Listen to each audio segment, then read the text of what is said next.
Okay, it's officially 6 o'clock to start the regular board meeting of the Board of Trustees for October 24th, 2025. Ms. Orich? Here. Mr. Unger? Here. Mr. Waller? Here. Okay, and if we stand up for the Pledge of Allegiance, please.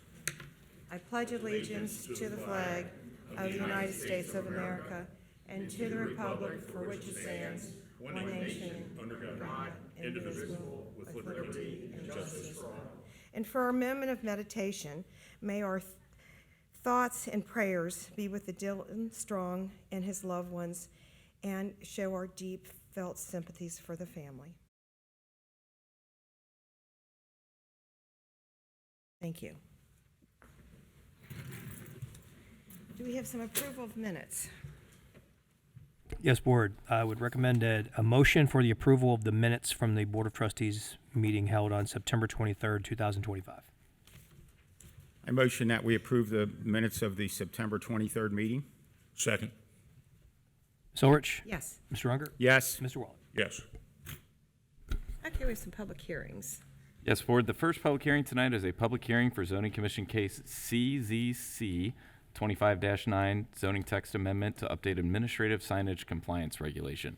I would recommend opening the public hearing. Motion to open a public hearing for Zoning Commission Case CZC-25-9, zone text amendment to update administrative signage compliance regulations. I'll second Matt's motion. Ms. Orich? Yes. Mr. Unger? Yes. Mr. Waller? Yes.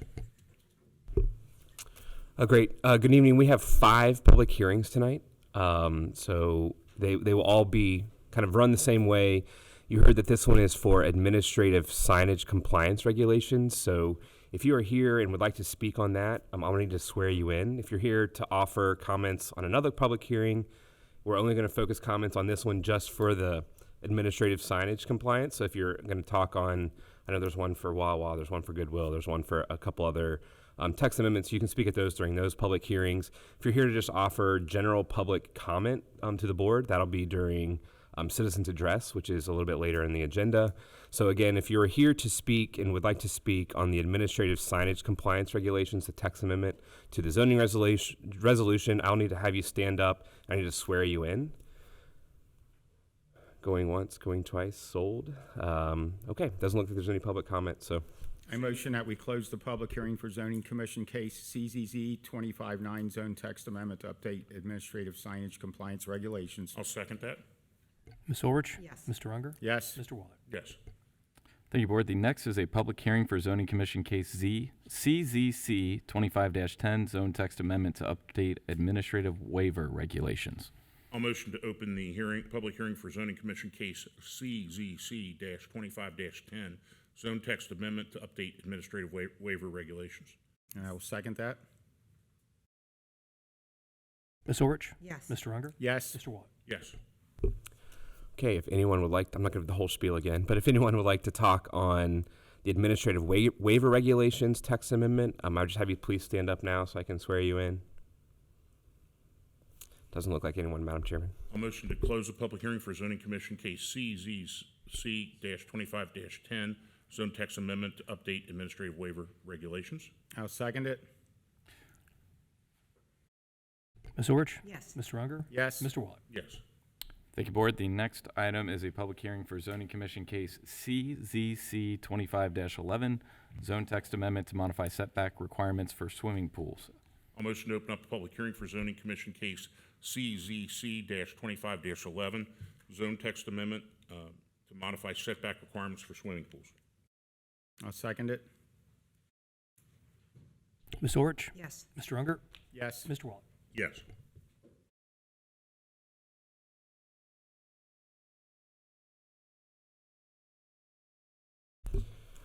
Sorry about that. This one is for anyone that will be making a public comment on the pool setback requirements as the change to the zoning resolution. If anyone would like to speak, any comments on that, I'll please have you stand up and be sworn in. Doesn't appear that there's any comments, Madam. Okay. Motion to close the public hearing for Zoning Commission Case CZC-25-11, zone text amendment to modify setback requirements for swimming pools. I'll second it. Ms. Orich? Yes. Mr. Unger? Yes. Mr. Waller? Yes. Thank you, Board. The next item is a public hearing for a major modification to final development plan at 6401 Colerain Avenue. This is case CZC 89-4. This was formerly the Mount Airy Kroger. Motion to open public hearing for major modification to the final development plan, 6401 Colerain Avenue, CZC-89-4, Mount Airy Kroger. I will second it.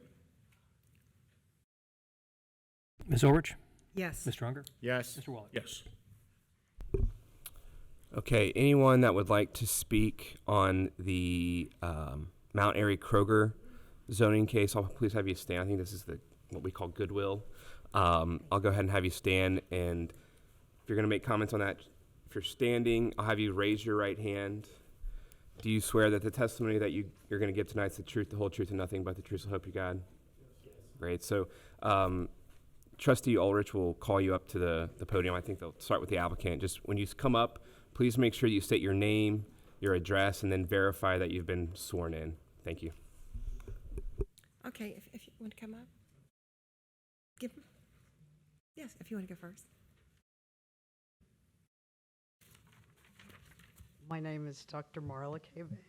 Banks, and I live on Commodore Lane at 2921.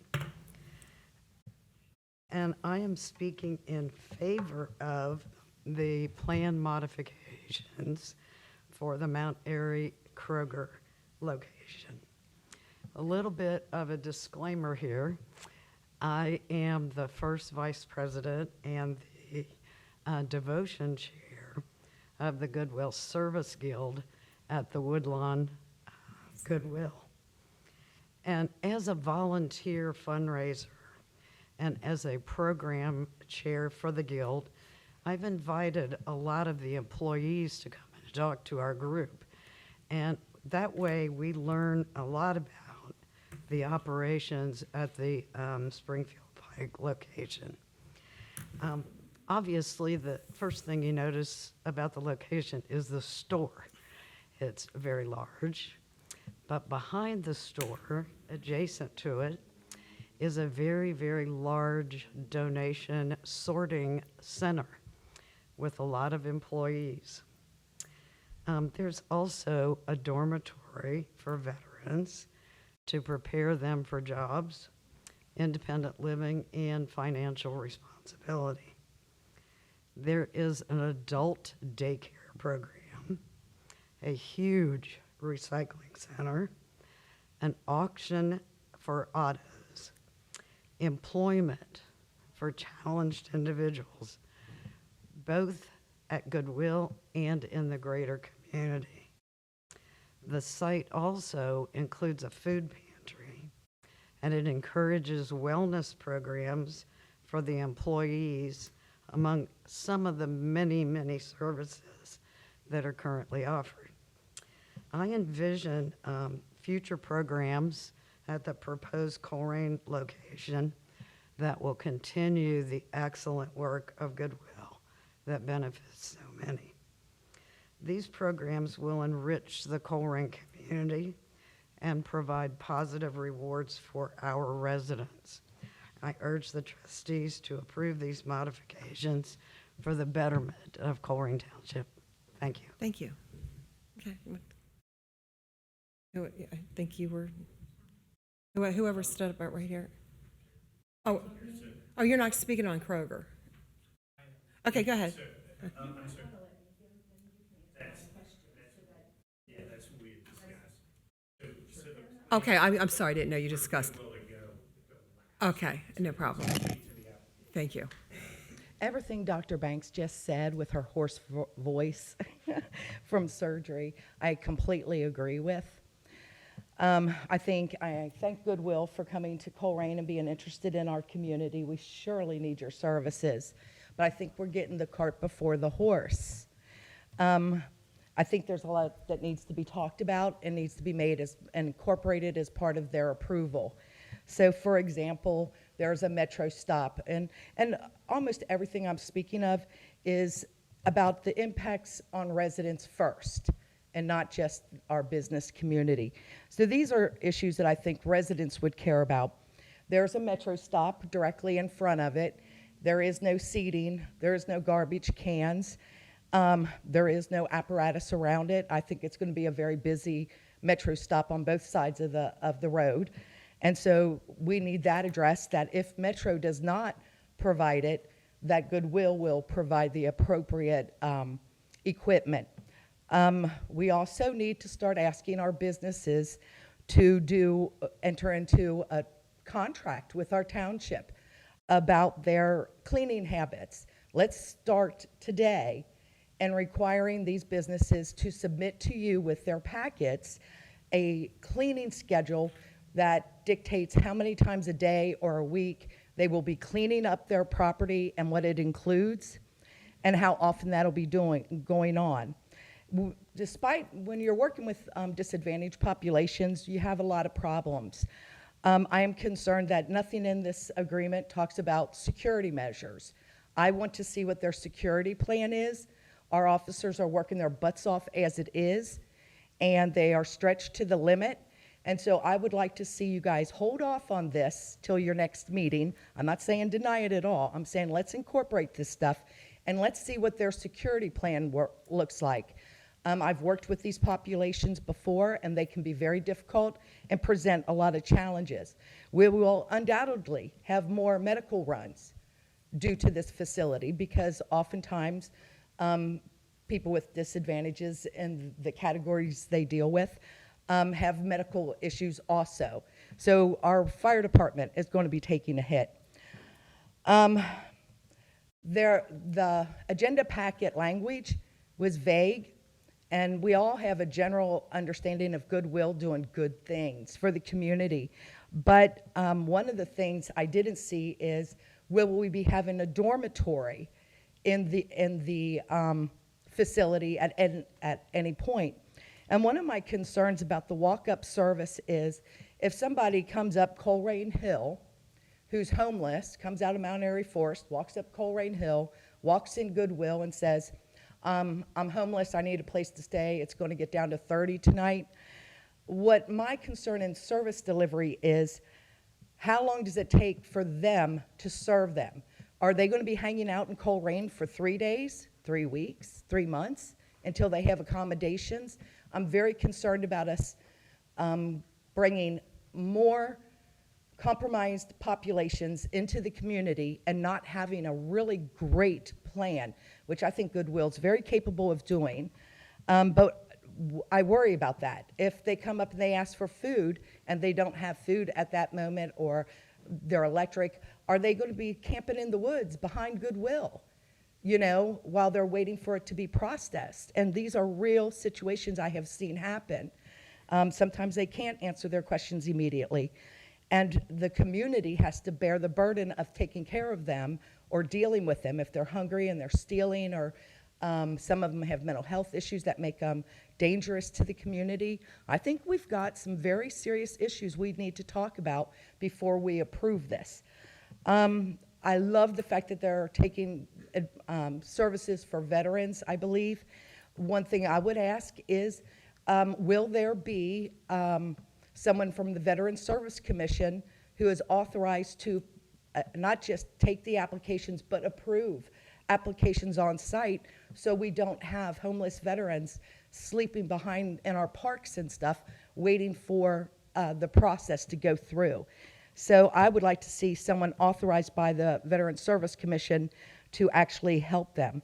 Another program I want started, as well as a security plan from all businesses, a cleaning plan for all businesses to be a part of our zoning process now. I also want it to be a process that every business in this community must have a locking dumpster, and whenever possible, that dumpster should be surrounded by a fence, especially when we're attracting downtrodden people. People do dumpster dive in Colerain. We do have woods right behind there. That's lots of animals. I want to help us. I would like you guys to start a policy, actually, that every single business in Colerain must have a locking dumpster and, when possible, a framed dumpster plot. So the other thing is, you guys invested a whole lot of money and did a great job on streetscaping Colerain. And when you have a business coming and asking you for something, your job is to negotiate for the benefit of the residents, to do what's best for them. You don't just carte blanche give them everything they want and then later on beg for something. You ask for it up front and you get this in writing so it's a part of their contract. So I personally would be saying, hey, look at our streetscape up here. When you do your frontage, can you make it match this streetscape, and let's continue it down the strip, business by business. Every time they come and ask you for something, you should be asking them, what can I do for the residents of Colerain to make this better? And that's the things I am asking you to do.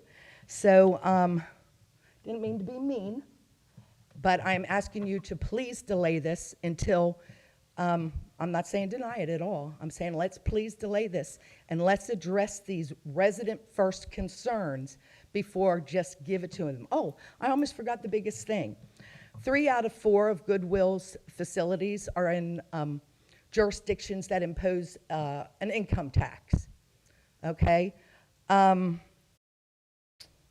see. Yeah, 3 out of the 4 have an income tax. I would also like you, considering the expenses I know we're going to incur, and so do you, I would ask that they voluntarily, since they are property owners, agree to be a part of the JED and impose the or the income tax on their employees. I'm pretty sure their clients are exempt from this, but this would be a way for us to help have the business help pay for the extra expenses we know we are going to incur. So I'm asking that you also include in that negotiation that they enter into a JED to help offset the burden that is being put on residents to support our businesses in Colerain. Thank you.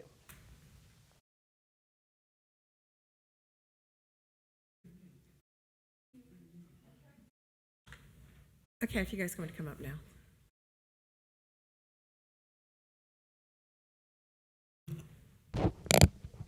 I'm Mark Heemstra, the president of Ohio Valley Goodwill Industries. Our main campus location is at 10600 Springfield Pike in Woodlawn. And I have been sworn in. I believe that was one of the conditions. For the members of the council and the Township trustees and the community, thank you for considering our application for major modifications for the property located at 6401 Colerain Avenue. At the end, I'll try to address some of the questions or concerns that were previously addressed. Nationally, Ohio Valley Goodwill Industries is one of 155 autonomous nonprofit Goodwill organizations founded here in Cincinnati more than 100 years ago. And in fact, our organization was only the 6th of all 155 in the founding of that organization. Our mission is to eliminate barriers, empower individuals, and elevate human potential by providing wraparound support services to individuals with intellectual and developmental disabilities, our nation's veterans, and many of our community's most marginalized residents. We are a service organization with more than 800 employees, providing more than 15,000 services to more than 4,500 individual members of the Ohio Valley community annually. We operate retail store locations to provide employment opportunities and generate the necessary capital to fund our mission activities and purchases like this one. I think we paid $3.8 million for the building and plan to invest another $1 million inside in renovations. Our plans for this location specifically that are being discussed this evening are to open a traditional Goodwill retail thrift store, a donation center, an outlet center, which by virtue of the outlet center, we're able to recycle materials inside the building, not outside. All this is contained inside the building, in addition to the Job Help Center. The modification we're requesting is so we can create office space to staff to provide walk-in services for individuals in need of job preparation, job coaching, job training, education services, daycare support services. That's the services, not the actual daycare. Housing services, that's the services, not actual housing. We connect folks. We're actually a recipient of HUD funding that we can connect homeless individuals to housing in Hamilton County. And again, in addition to providing community engagement services for individuals with intellectual and developmental disabilities from the hours of 7 a.m. to 9 p.m. So nothing outside of normal traditional work hours. While we're proud to provide housing to homeless veterans at our Woodlawn campus location, housing is not part of the project and was not part of the application. Be clear about that. When we talk about our organization, we're a community service to the Colerain Township. Our objective here is to elevate people, not become a burden to the community. We don't make a habit of going where we're not wanted, but in understanding that there are people in need all over the city. This organization and this location will serve specifically the people of your community. When we talk about people will come from all over, these are people in your community. We have centers like this in other communities to serve those communities. This is just an addition so that we can help the folks here in Colerain.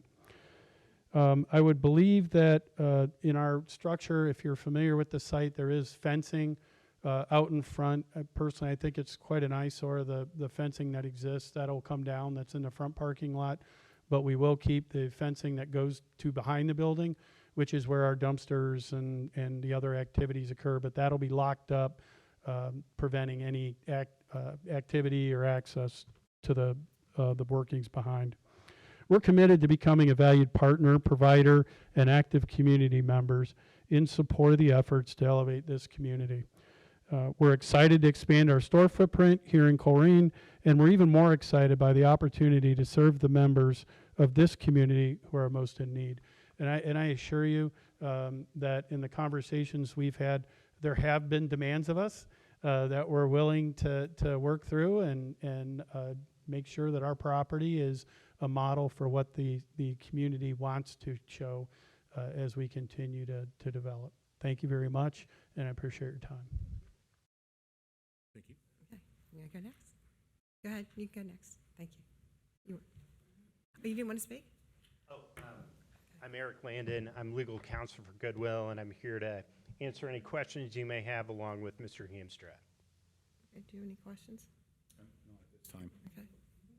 I just, per the comment, there is no residential accommodations. That is correct. And then, and our retail, our zoning laws require 15-foot of streetscape buffer and the dumpster enclosure, so that's already been addressed in this modification. Correct. Will you stick around for when we bring this up on the agenda later? Okay. Thank you. Goodwill is proud of the housing services that it provides to veterans, but that won't be part of this project. Right. Thank you. Okay, thank you. Okay. Want to close it? Is that it? Motion to close the public hearing for major modification to the final development plan at 6401 Colerain Avenue, CZC-89-4, Mount Airy Kroger. A second? Ms. Orich? Yes. Mr. Unger? Yes. Mr. Waller? Yes. Board, the next item is a public hearing for a major modification to final development plan at 10345 Colerain Avenue, case CZC-05-6. This is the former Klei Mowers. I'll motion to open public hearing for major modification of final development plan at 10345 Colerain Avenue, CZC-05-6 Klei Motors. I'll second Matt's motion. Ms. Orich? Yes. Mr. Unger? Yes. Mr. Waller? Yes. Okay, I'm sure there's no one here to talk tonight on this, but if you're planning to talk tonight in this zoning hearing, I'm just gonna ask you to please stand. I'll need to swear you in before you come up, and like we did on the last one, just raise your right hand, and then when you come to speak, please give your name, your address, and then verify that you've been sworn in. So, to all those of you that are standing tonight, do you please swear that the testimony that you'll give tonight is the truth, the whole truth, nothing but the truth, so help you God? Great, thanks so much. Okay, Carrie, let's start with you since you're first in the row. No, I'd like you to go now, please. No, I think that's fine. Is there anybody in that row that Okay, we could start back with the man in the Bengal shirt. Okay, go ahead.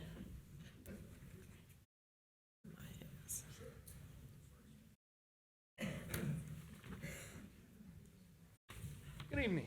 My name is Tony Blackburn. I live at 4136 Rayanne Drive. I am the second property down on. Sir, can you just verify you've been sworn in? I saw you raise your hand, but just verify. No, just verify that you've been sworn in. Yeah, thank you. Thank you. Yes, we have been here many of times doing this same process. Plan was finalized. They didn't go by the plan. Or I should say, the developer didn't go by the plan. And now we have to fight and argue about what they should have done, that they didn't do. And nobody up here was watching over them, I guess, so to say, until the residents started peeking in and finding out what they were doing. And now we have to fight to get what they were supposed to do. We lost the battle. We didn't want them there in the first place. So we lost that battle. So now we met with them. Now they're supposedly going to give us some of what they were supposed to do in the end. And yeah, that's it. Have a good night.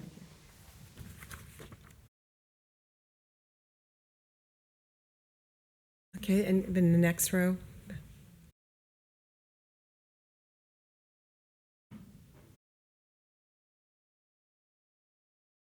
Good evening.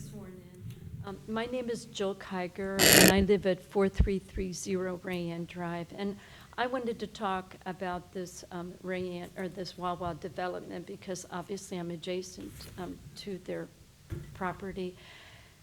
And this has been a disjointed process, and I want to explain. I'm not complaining against Wawa, but when we began this process, we originally, the residents of Rayanne Drive and Wawa, we agreed to a development plan. And the plan was we were getting a buffer of old growth trees against our properties. Also, Wawa was not planning to use the latter half of their property, and they were just going to leave it forested. And that would have been, the back of my property would have been forested. Now, at some point, Wawa put in a modification to that plan. And again, I'm not blaming Wawa for that. I mean, they bought the property. Hey, you know, they can do that. But my complaint and my concern is that the residents of Rayanne Drive were never given voice to what their new development plan was. All of a sudden, I look in the back of my house and the trees are being removed.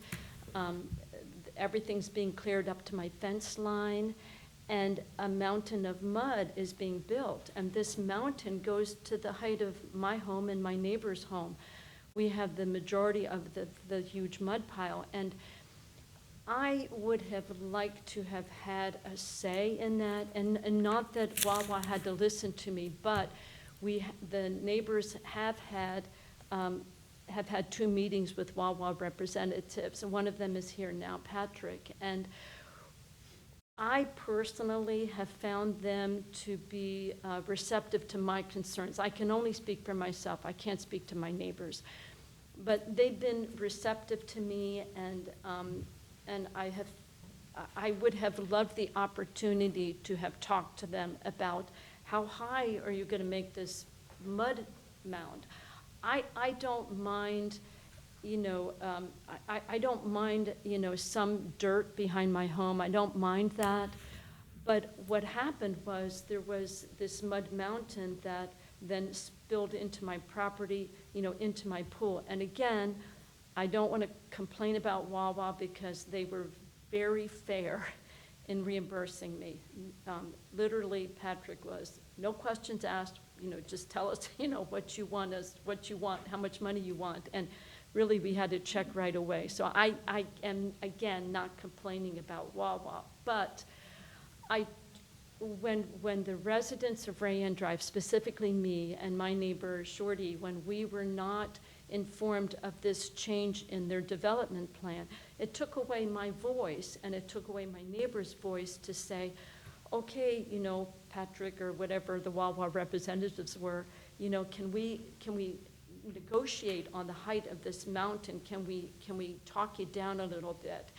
And my experience with them has been, I think we could have come to a reasonable, something livable for all of us. But right now, I have a very high mountain a mountain of mud behind my property. Again, I'm not complaining about Wawa, but I wish that you all had notified us of this huge change in the development plan.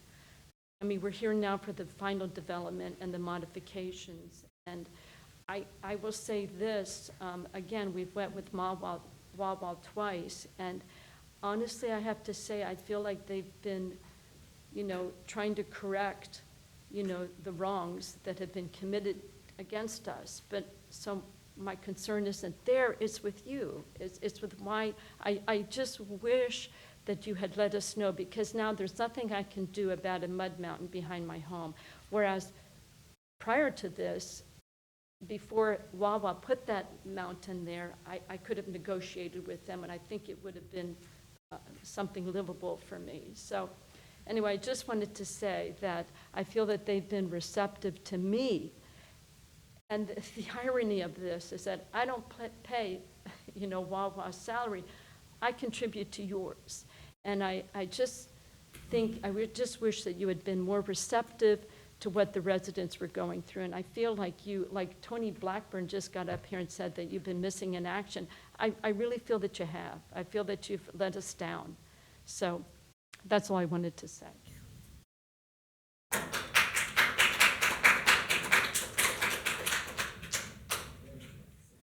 Anybody next that wants to come up?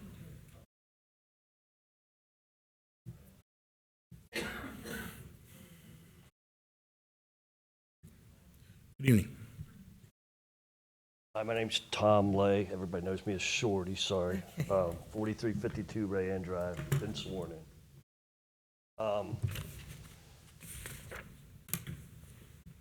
To go in part, I got a letter for this meeting here, but I never get a letter for the meeting when they first started this project. So that's one complaint I got.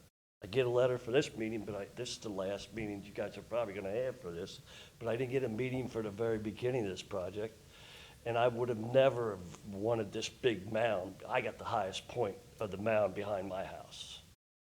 I don't think any one of you people up there on this bench would want this mound behind your house. I know they're going to be going to some modifications. I missed out on the last meeting that they had. That's why I'm here now, because there's a few things that I'd like to make sure that gets done before this all gets approved. I told the guy from Wawa about the mud situation in my yard, how it wiped out. My roots are sticking up out of the ground. I've got a drain in between my neighbors and Jill's that's clogged with dirt that needs to be auged out. And I really want to know who's going to take care of these drains behind the house. Because right now, the mud is just coming down and covering up the drains. The inspector from, I think, Hamilton County's been up back there a couple of times, and he's even talked to my wife about it, said they must address these drains behind the house. Granted, we haven't had a lot of rain. We got a little rain last week, but it wasn't hard rain. It was just steady rain. When we get a hard rain, all that mud's going to slide down on top of that drain again, and it's going to cause problems again. I'd also like to make sure, I know they had plans for trees and stuff on that hillside, if they could put sod down instead of grass seed. That would probably help most of the dirt from falling down. Possibility. A few things like that. I mean, I didn't go to the last meeting. I'm sorry I missed the last meeting with everybody else. I had things to do. I didn't make it. So, but those are the few things. That's it. Not that much. Thank you. Who wants to come next?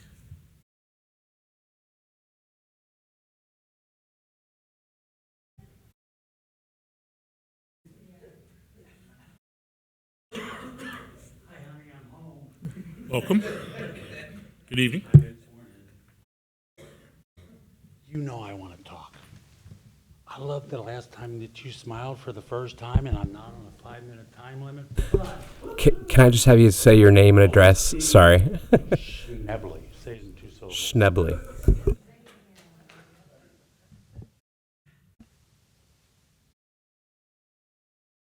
Never got one of these for a major modification change of the final development plan for the hill to be built. I've got a lot of answers, a lot of stories, but I won't open my notebook yet because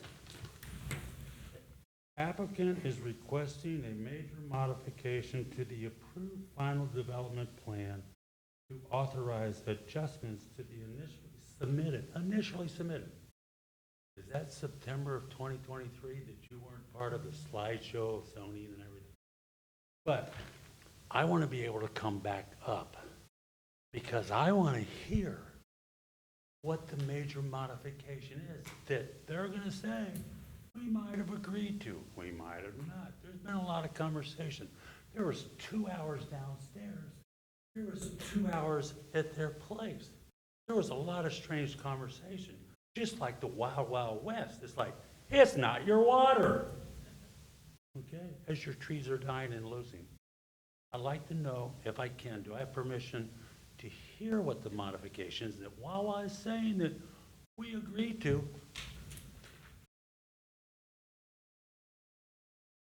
Come back up. I won't try to be, like the parents of the progressive ad, the guy much. I really won't. But I know I'm going to get a double burr up my backside if they're starting to say, we agreed to anything. That hill was never supposed to be there. I want to hear what they're going to say, and then I would like the permission to respond. Is that possible? So I think we will have public comment, citizens address, Yes. and that can be done during then too. That's not, so comments from Wawa are not necessarily limited to this hearing. Yeah. Am I correct in that? I think the board can kind of handle it how they'd like. Typically, we would hear all the public comments. You're going to be given one opportunity to speak. I do know that the application is posted online that shows, I believe it shows the modification documents. So those would have been available prior to the meeting. But I'll defer to the board on how you want to handle it. I will say that you would vote to close, I think you vote to close the hearing. Right. So it wouldn't be encapsulated in the public hearing component, but certainly could offer comments during citizens address. Citizens address is what it is. Is that the major, or the modifications that show the August 14th, 2024, the proposed hills, 11 months later, that never went through a final development change meeting with anybody, and then they're pointing at certain things? Because, I can go on besides everybody else's property and all the setbacks the way it was supposed to be. You weren't part of the September 2023 meeting, but it was a wonderful slideshow. Do things right, we do it right, we do the right thing. I have contacted and emailed all the executives, the president, vice president, the members of the board, Wawa. I sent them all the communication I sent you over the months with all the emails and the progression and all the pictures with the 5 years out back and the greenery going up 40 feet that they weren't supposed to touch. But I want to hear what they're going to say because the changes of what they're thinking about doing. We're going to reduce the hill 10 feet. It wasn't supposed to be there to begin with. We're trying to compromise. They stole everything out of the store and they're saying, well, let's negotiate how much we're going to give you back of what we stole you. All right, if I'm not allowed back up, let me tell you. All right, we know elections coming up. I always thought, Mr. Miller. Baker. Where's Miller? Where at you? You you and I will never get along. And I cussed him out, and I apologize for previous meetings because I've gone through all the emotions. But I always thought that we were David and you were Goliath, okay? And we had to overcome because it just wasn't working in our favor. What, did I beat it? Oh, you really don't want to hear me that well. But I really don't, I can't tell you how many sleepless nights I had. And I am a little bit over 60, trust me. And this could be elder abuse because it's really, really messing with me. You know it is, you've seen me. I'm nuts. But you're the David. Wawa's the Goliath.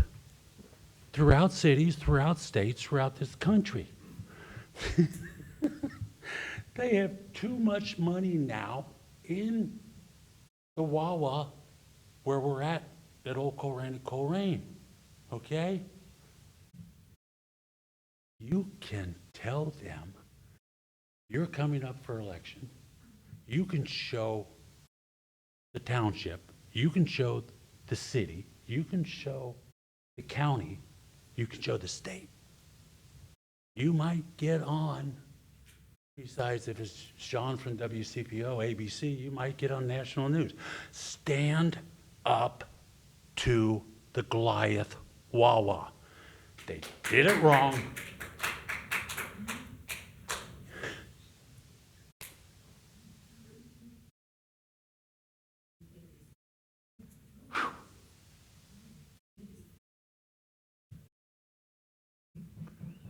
You can be national news, okay? You can stop it. You've seen how society's changed in the last decade, the last 10 years. Everybody's getting away with everything. Stop it now. You can do it. You're David. No more. And they're not going to walk away. That store's ready to open. Oh, we're going to put in employees. Have you been in that place? I mean, you got to order it. They don't happen to be taking the order. And when you check out, they got little checkout bags that you look out the window. I guess you pay it and you steal the items. And if the police chief is here, you're going to get called. Okay? There's never been any problem in that corner ever. But if you walk that lot, you see the 18-wheel semis full of gravel or whatever they're coming with at 60 to 70 miles an hour. You think they're doing the speed limit through that light when they come through? And there's less than 25 steps to try to stop the turn in if you want their food and gas. But if you're trying to pull out, police chief, there's a problem because there's not even an easement or like trying to accelerate to get back into Colerain Avenue. Someone's going to get injured. There's going to be accidents. I hope nobody loses their life. I really do.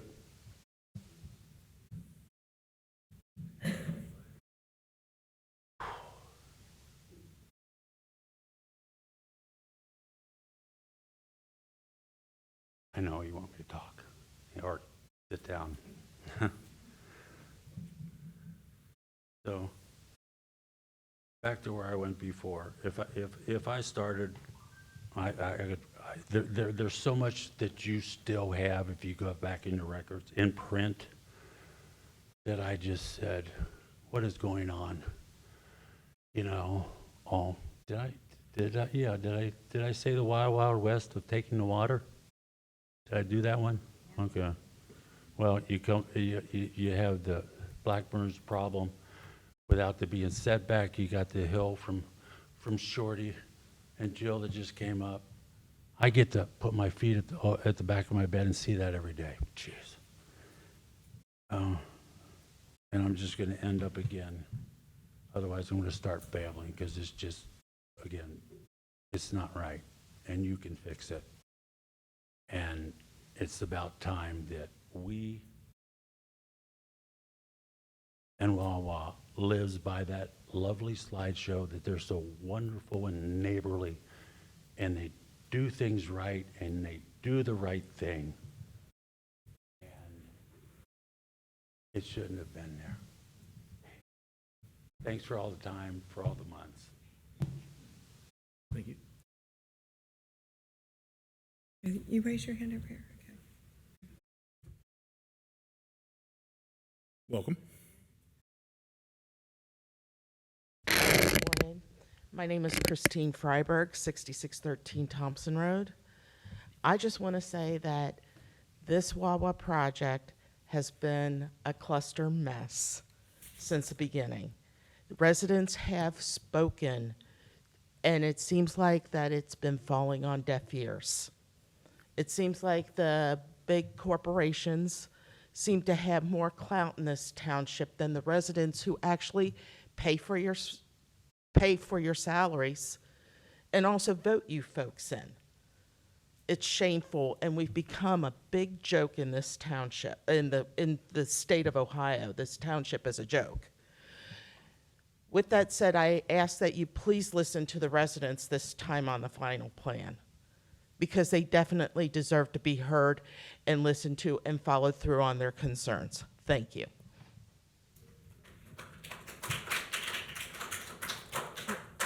Anybody else that wants to speak over? Okay. Let's go ahead. Good evening.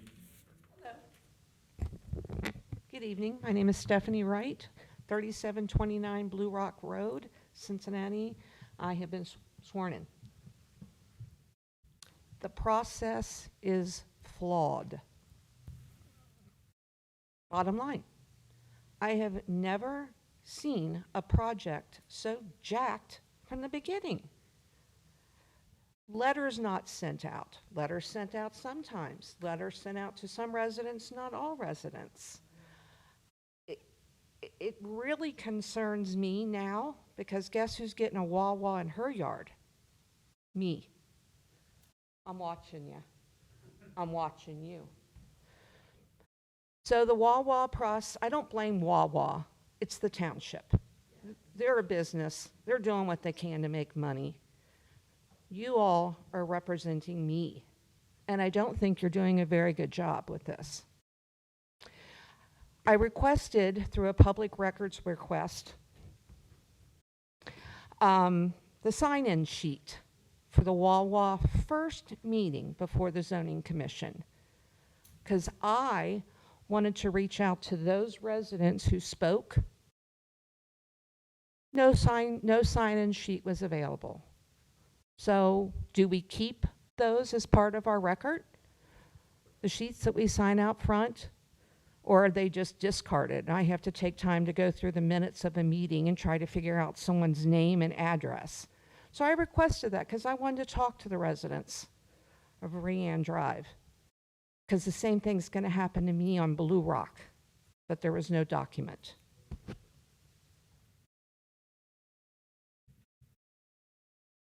Also about the process, the letters that were sent out to inform residents that this big development was coming to their backyard is only required to be sent to residents within a certain distance of the development. I don't know what that footage is, how far before you get to know that you're getting a major development in your yard. But I'm probably 2 football fields away from the one that's going in wherever I live, White Oak. And I never heard anything about it until the meeting. And then I was out of town and couldn't attend. So the process is flawed. Residents are not being heard because they're not being notified. And I'd like to see that changed. Thank you.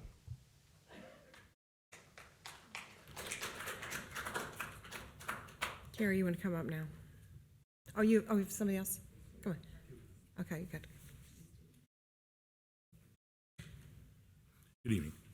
Sherry Schneider, 4381 Rayanne, and yes, I've been sworn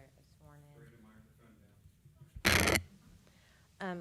I want to know why we're not getting the same courtesy that Goodwill did when you asked them to stay around and answer questions. Why can the residents of Rayanne not have the same courtesy to be able to ask questions of Wawa? Why is that? This happened 10 minutes ago. You asked them to stay around and answer questions. Why are we not That's the getting? proper time to do it. When they come up, not to interrupt you or anything. We're just But supposed to, when right they were now during the finished, you public asked hearing, we them to just, stay around it I'll for answer your question. questions. I'll answer your question. This is time for resident testimony. We should not have been asking them questions. That's why I wanted them to stay around for when it comes up on the agenda. But you said we For could Goodwill. only use our time during the resident address, but then you asked them separately. I didn't want to stay. them asking questions now from Goodwill. I wanted those people that are in the administration of Goodwill to make sure they don't leave before this comes up for a vote this evening later on the agenda. But go on. But why do we not get that same respect for Yeah, the it's up to the board residents for president. Wawa? Oh, I understand that. I mean, you can come up for citizens' address, too. Only one thing to say, look, anyone but you.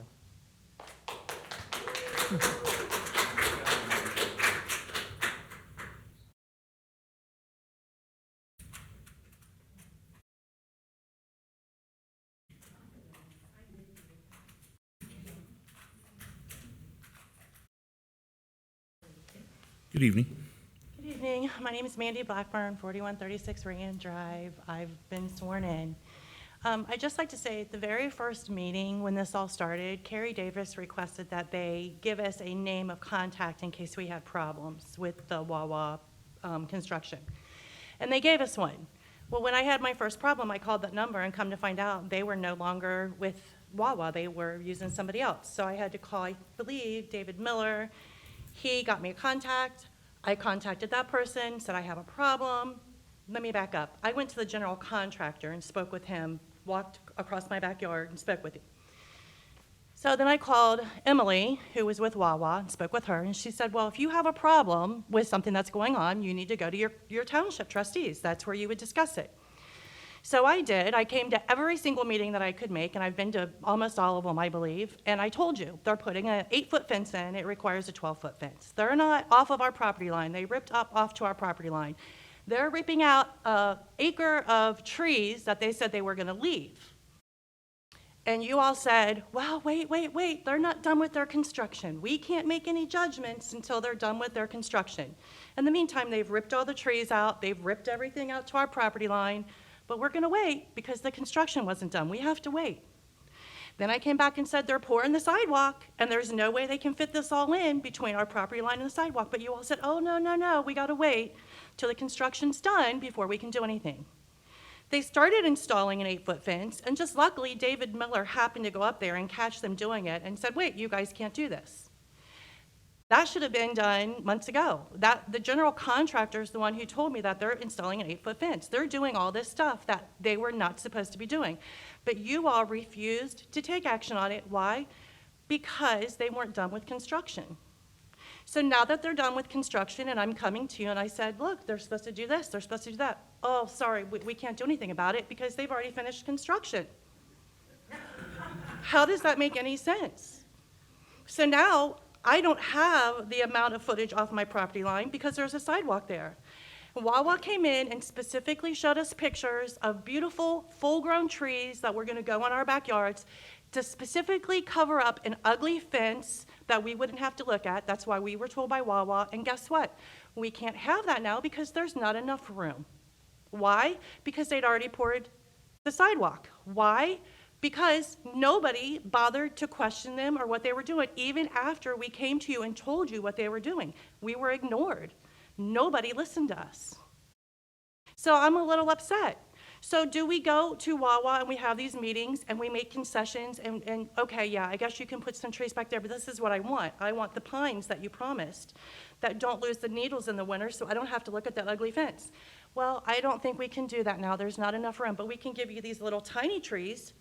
You know, the little ones that we questioned when we came in here and said, oh, what's a 2-foot tree going to do? And the guy from Wawa said, oh, we wouldn't do that. We're going to put full-grown trees in there. Well, guess what they're doing? So at the last meeting, I asked a representative from Wawa, so what you guys did was you pretty much came to our trustees, told them what they wanted to hear to get the zoning change, and then did whatever you want. And they said, yeah, pretty much. They spit right in your faces. That's what they did. And in the process, we're the ones who suffer because we got to deal with it now. So even though they've agreed to do stuff, how do we know that they're going to do it? Because as soon as you approve them and they tell you what you want to hear, that we've made all the residents happy, we've done this, and you guys approve whatever it is you approve, who's going to guarantee that they're going to do it? Because they didn't do what they were going to do, say the first time. Who's going to hold them accountable? If they open that and my basement floods again, where do I go with that? Because Wawa says, oh, just call us. Well, guess what? I called them 3-4 months ago, a year ago. I'm still here fighting because nobody's done anything. What do I do then? I'm just stuck, I guess, right, with my basement flooding and looking at an ugly fence and listening to trucks go up and down my yard all night long. I mean, it's just really ridiculous that we've been ignored the way we have. You have failed us miserably, and we even gave you every opportunity. We came to you with the problems, gave you every opportunity to help us, and nobody did. Nobody. That's all I have to say.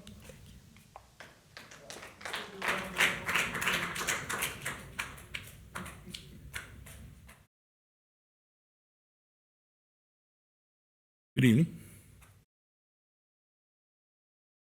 Hi, my name is Ben Miller. I live at 4228 Rayanne Drive, and I've been sworn in. I do appreciate you all hearing from us tonight, and I stand in solidarity with my neighbors and their comments, except for maybe some of the more colorful ones. We're asking our elected representatives for help and support. I was a part of a meeting with Wawa representatives a few weeks ago, and in a good faith effort, we tried to work towards a solution with them. But the resulting plan failed to address many of the questions and concerns we raised. They are backtracking on their initial promise to provide a 12-foot fence, and we know they already bought the 8-foot fence since they tried to install it. So they're trying to get out of having to pay for another fence. They did not address the overnight delivery concerns that we raised with them. They have not fully addressed the lighting concerns we raised. I mean, I can read the Wawa sign from my kitchen window, and I'm not exaggerating. These things affect me directly as well as my neighbors. The original significant changes to this development plan were never approved, so the requests on this plan being approved will sweep those changes under the rug and approve it all in one fell swoop. This township has the power and authority to direct Wawa to fix these issues, and I encourage them to use it and support their citizens in addressing these issues. I ask the trustees to deny this request until the issues have been resolved to the satisfaction of the adjoining residents. Again, we are not trying to be unreasonable. We recognize Wawa is here to stay, but we do expect them to respect the adjoining properties and ask you for your help and support in addressing our concerns. Thank you. Thank you. Anybody else over here? I think Carrie.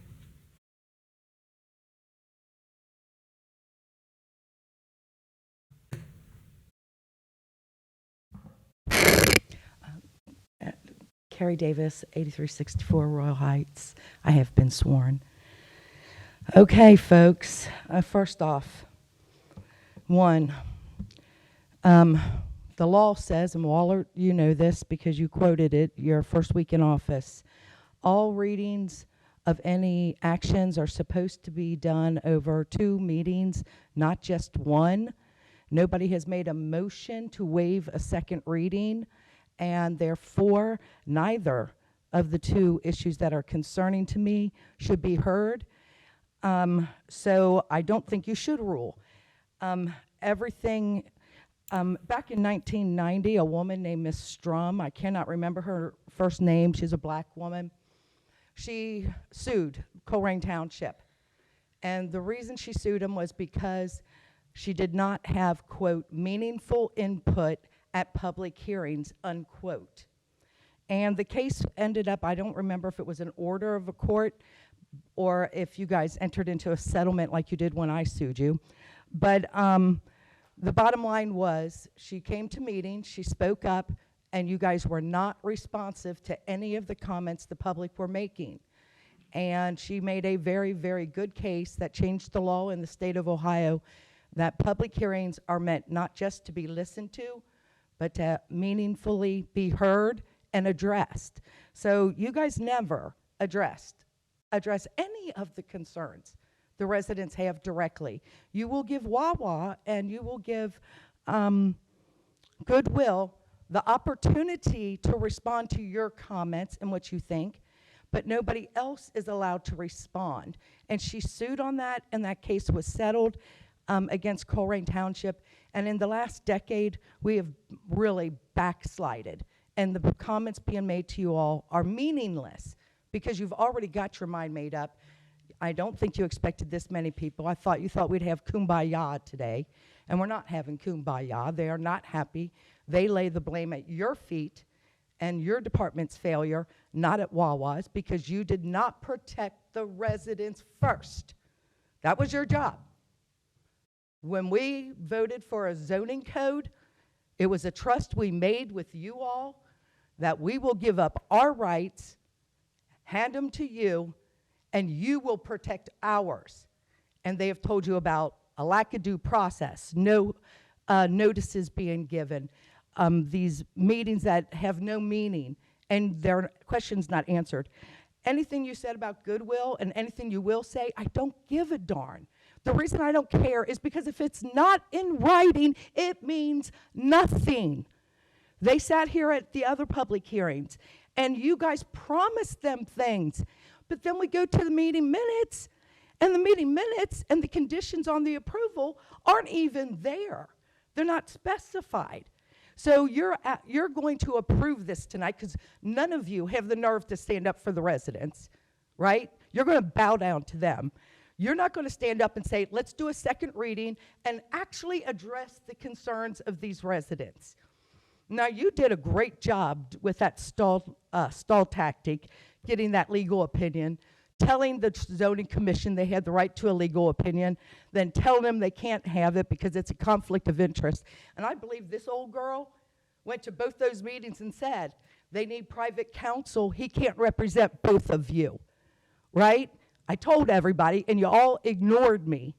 But then he issues, if his legal opinion was a task assigned in a college of law, he would have gotten an F on that. And the reason he would have gotten an F is because he was supposed to give a legal opinion to allow you guys to make a decision and move forward. He gave both sides. He played both sides of the coin.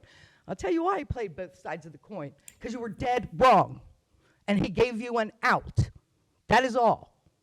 That is all. The first legal opinion that lets you do nothing was just your escape valve. But he didn't write it. There wasn't a single citation to it. Not one. He would have gotten an F on that paper. Again, all the stuff that's not in writing, your language, anything you say means nothing. It needs to be reduced to a writing, and then it needs to be submitted to the public, and you say, okay, did we meet your needs? Did we answer your questions? That's why the law requires 2 readings. And I'm going to start on the Wawa, what is in the language today. Okay? First off, I want Wawa in a JED. I want them in a JED. They've cost this township a whole lot of money. And I want them to join the JED. And frankly, if they don't do it, you don't give them our township. That is your job. Negotiate for the residents. You demand a JED or your plan will not be approved. That's all you have to do to get it. And bring some money into this community to pay our cops and get more on the job. That is your duty to residents. Looking at your documents in there, most of them have no contours of the grounds whatsoever, even though your own regulations require them, that the contours must be in there. It doesn't even exist. It's not in their document right now, or at least most of them. They just got single dots, and they're not even closer together where, I have a concern about the ditch out front. Rumpke right now has water coming off their hill that's basically like Wawa. The water's coming down, and it floods into the street. In the winter, that's going to become ice. With all the trucks, it's going to be oily. You guys got a ditch there, too, and I'm just asking you to be very careful and look at where that water's going to end up going. Rumpke thinks they've got a nice pathway. It's not working. And I'm concerned about that ditch. The other concern about that ditch is those people who are coming at a high rate of speed down that road. You hit that ditch and you've got an accident turning into a mortal accident because they hit that ditch, and the way they're going to hit, we're going to have more people die. The papers I read appear to say, and I am not an expert in reading these, so please excuse me if I make a mistake, but it looks like they reduced the property line back up only to 5 foot. This is the opposite of what you said. On your other one that you approved, you increased it 5 foot.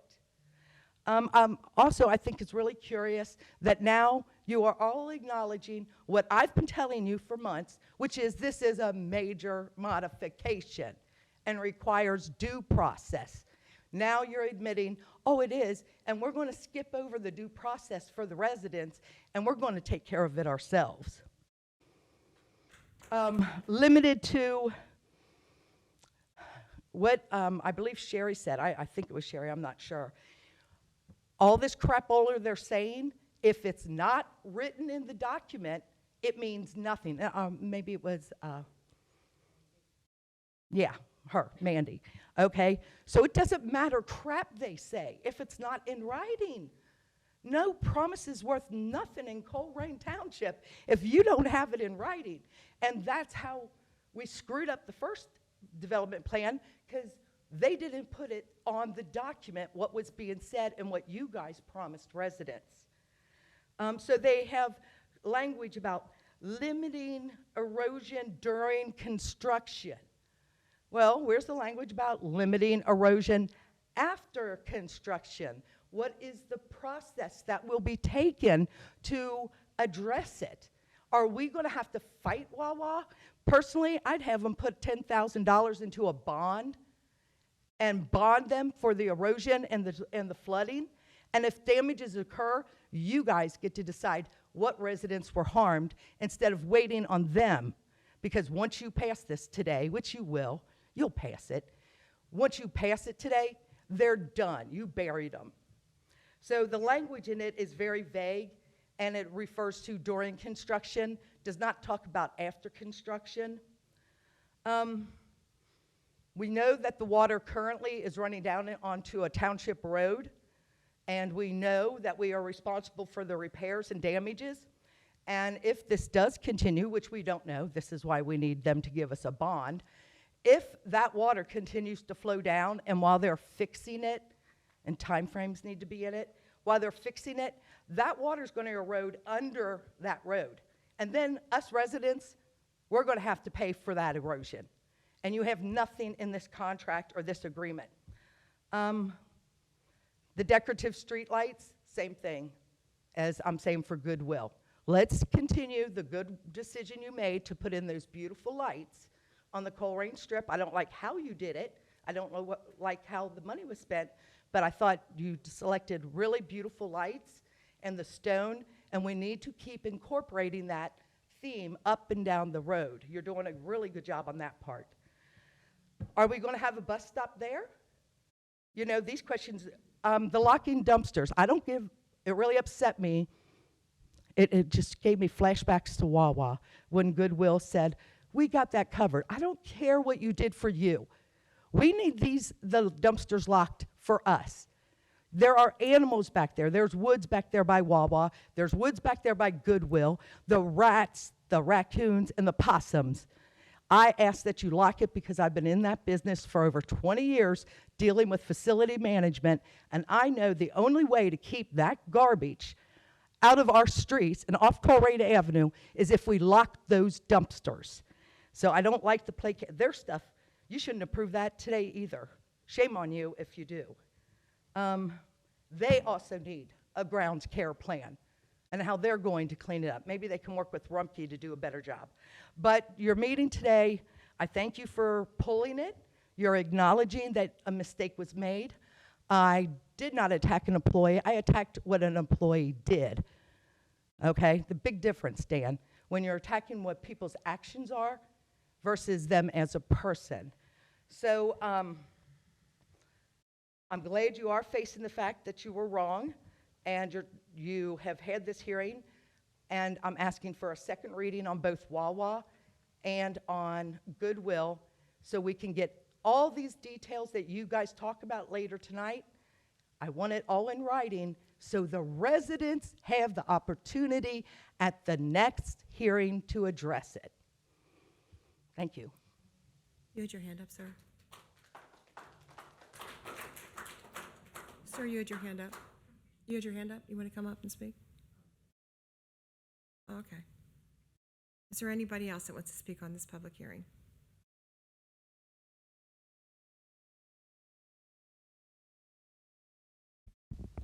Good evening, everybody. I'm Patrick Ornament. I work for Wawa, 260 West Baltimore Pike, Wawa, Pennsylvania, 19063, and I have been sworn in.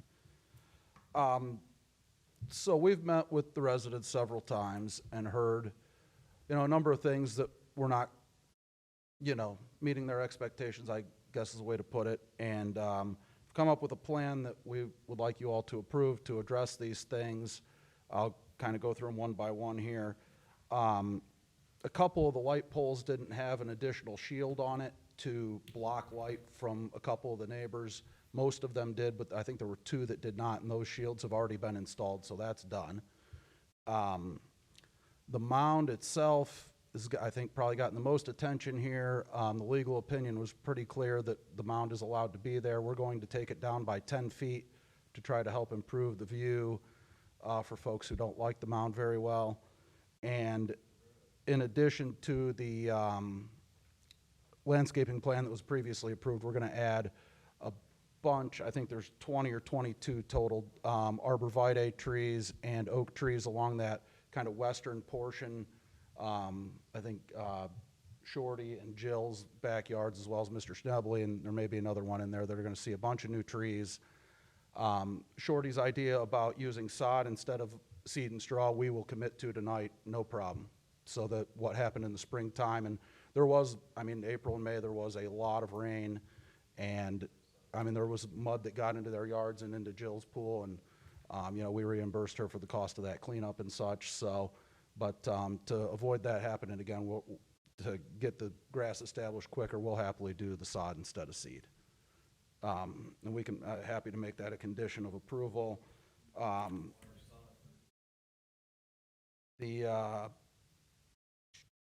So working further east, their grade changes quite a bit near the property line, and so we have now proposed to put in a 4-foot retaining wall, which gives us more horizontal space to put a nice swale in there to capture the rainwater so that it doesn't go into the several neighbors that are closer to Colerain Avenue on Ray Ann. And then on top of that 4-foot wall, we'll have the fence. And when we met with folks, there were some folks that did not want to just see white fence. So on the previously approved plan, the landscaping was on our side of the fence. So we went ahead and moved that to the neighbor's side of the fence so that they will see trees and shrubs rather than white fence. Go through here real quick and see if there's anything else.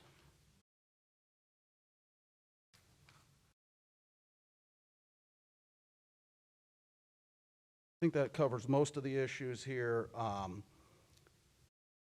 Obviously, I think the bigger change from the original plan was the change in the fence height, which we think we've addressed by adding the retaining wall, and then working with the topo to get that up so that the elevation's basically the same with a different height fence, if that makes sense. So that it's still basically 12 feet, just not all white vinyl fence. Kind of behind the building, that fence won't be too visible anyhow because of the earth mound. So that segment of it, I think, is probably less, relevant's not the right word, but it won't be that visible anyhow because the mound is there. So we hope that you all are comfortable with that. Like I say, they're still going to be getting 12 feet. It's just, a mix of retaining wall and fence rather than fence. And the technical issue related to 12-foot vinyl fence, It's not able to be racked, which means, you know, as you work with topo, it's gonna go like this and like this and like this, and it looks terrible, to be perfectly blunt about it, where 8-foot fence is smooth across the top, which is not doable with 12-foot fence. So overall, this will look better. And I'm happy to answer any other questions you have about the changes that we've proposed here. Obviously, our store is done. We're eager to do these things that we need to do to, you know, lessen the impact on the residents. I will say in the springtime, some of that runoff from the mound, we had a drainage swale graded into our plan, and there probably was not enough detail on the plan for it really to be built correctly. So I think Shorty and some of the other folks there, Jill, that were getting some of that mud onto their property.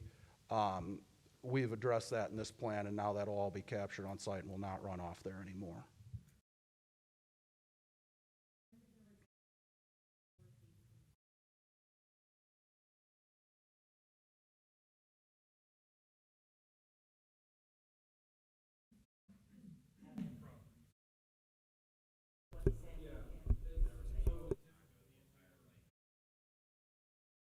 Correct. The comment about the retaining wall not going the entire length is accurate.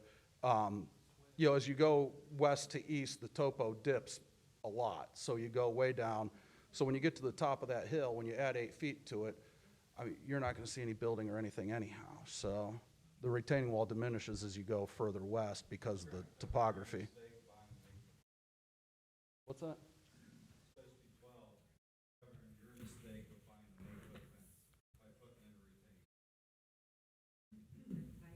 Fully transparent, we bought an 8-foot fence. No, I mean, we're not gonna obfuscate that in any way. We bought an 8-foot fence. Our engineer put the wrong height on the plan. That's what got ordered. So we've done some things to the plan to try to make up the difference. And we did receive several comments that people did not want to see large white mass fence. So I think this helps address that too, especially with moving the landscaping to the neighbor's side of the fence.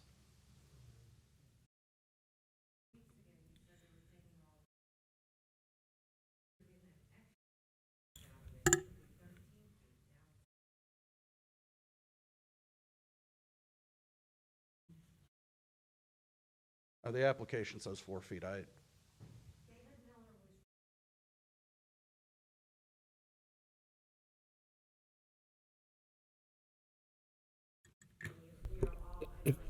If I can ask, if there's going to be comments, then we need to either bring people up or you've had a chance. I'm not trying to, we just need to create a record here, and it's not being captured by the mic. So if the board would like to bring folks back up, that's something that the board can decide, but otherwise I think we're going to have to stop the commenting from the crowd. So I'm sorry. We need the mic to pick it up, and it's just not being picked up.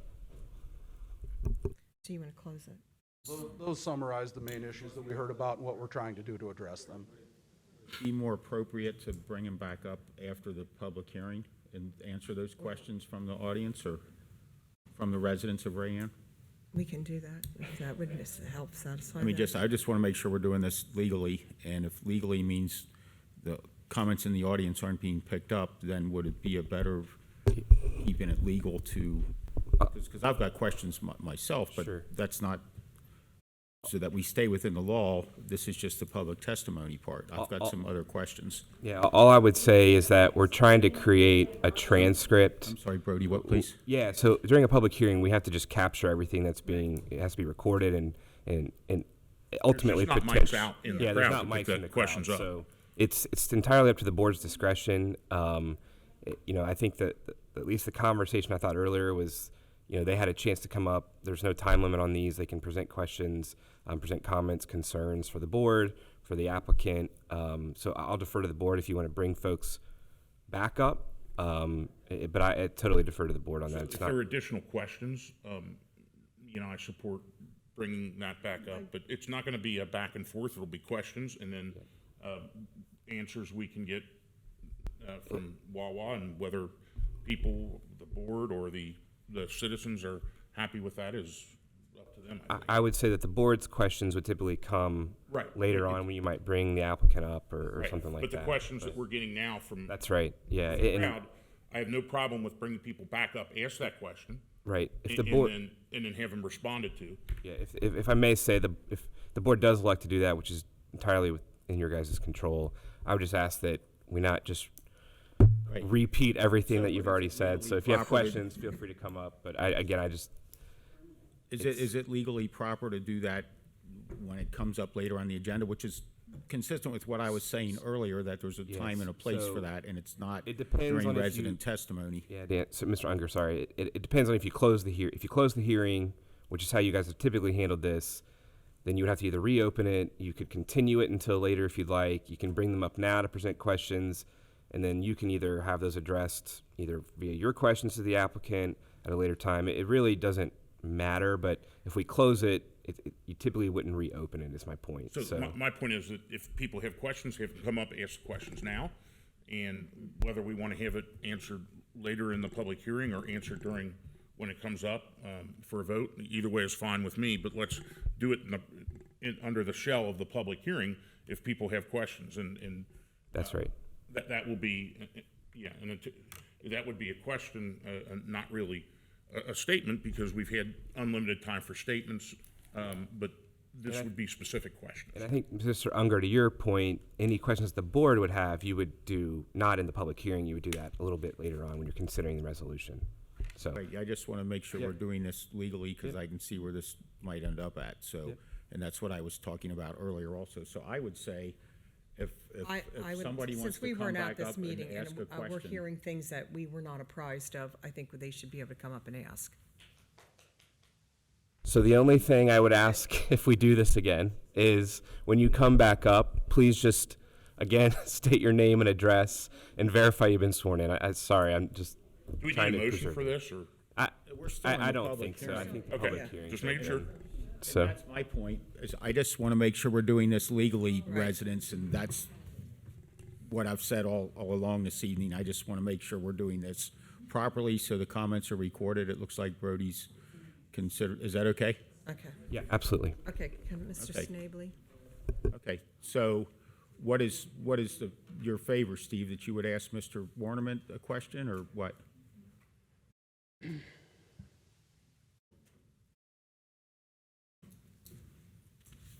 I'm going to ask, I think I got it down at like three Okay. at this point, or two and A, two is A and B. Steve Schnebly, 42 Side 96 Rain 9. I've been sworn in. In the first meeting with Wawa, gentleman that was supposed to be in charge, the next higher up gentleman, I think was it Robert? No, Robert. I don't know his last name. Grassman, Robert Grassman. I don't know if this, when we talk, this is not going to be a trial, so this is not going to be hearsay, but what we discussed was, and we've heard this before of, and Shorty, you know, his name, are you still here? Will testify that Mr. Grassman said he was concerned that everything that came up to the fence line, all the trees, the greenery, everything, was put in that big hill. And Mr. Grassman said, we will find out who hauled it off and what they did with it. Now, in the second meeting, I asked Mr. Grassman, I said, okay, did you find out about, you know, the constant deterioration of the hill? He goes, yes, we found out the information, and it's okay, they hauled it off. I said, can we have that proof that you said you would find the proof and give us proof? And he goes, no. So we still don't know what's in that hill. I don't know how you find out what's in there, because of course, again, not personal, okay? But I know someone's going to say one way, someone's going to say something else, but I think you're in the construction, Mr. Unger. Why don't you ask Mr. Warnement that question, if that's what you're here is to ask a question? And then can I ask, Why don't we get your list of questions? okay. And I'm, And then my second one, because everybody's got different problems on their sides, but Mr. Miller, phone call, we've had this in a conversation before. I swear, okay, sworn in, that I was told that it was illegal to redirect the water of the natural flow. Now, there's that fence behind Wawa that they don't care about the back 2 acres. We do.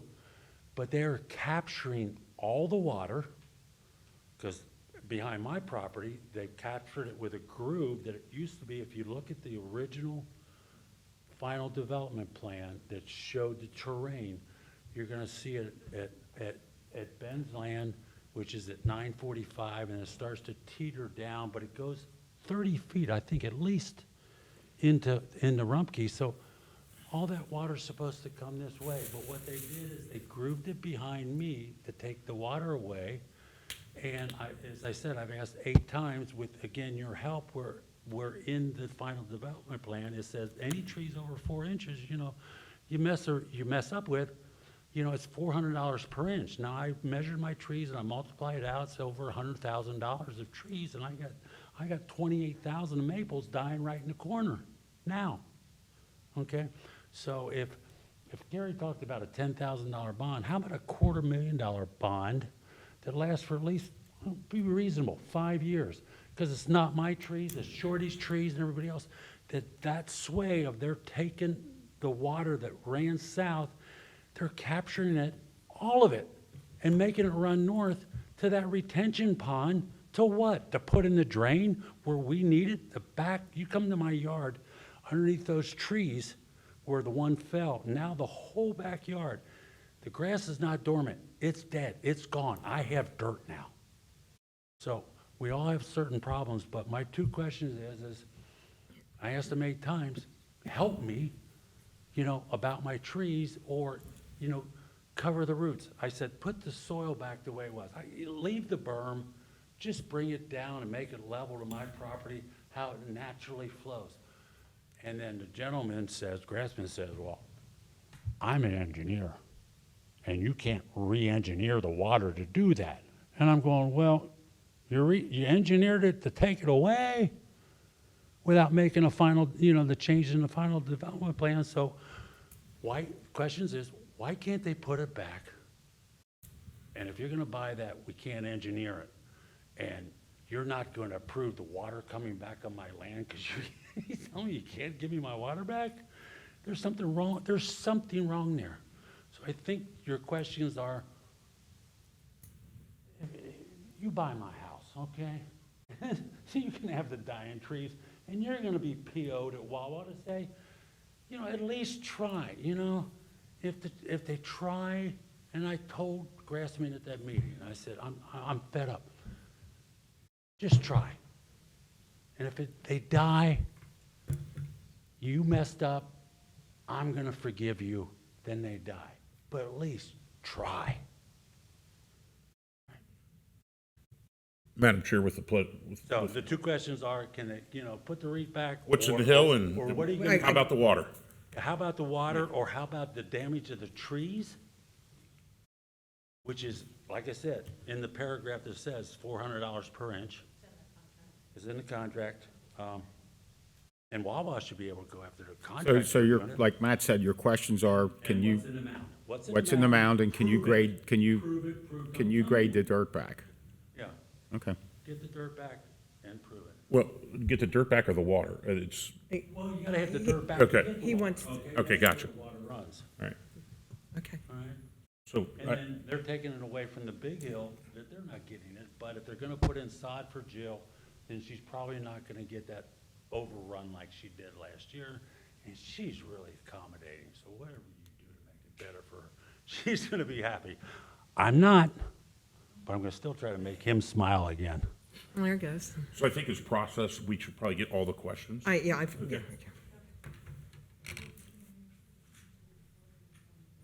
And I would ask the residents to keep in mind, I'm sure you've all been talking to each other. It sounds like you've had a couple meetings. As I say, the three of us have not had a chance to discuss this together because we don't talk outside of meetings. So, just so you know.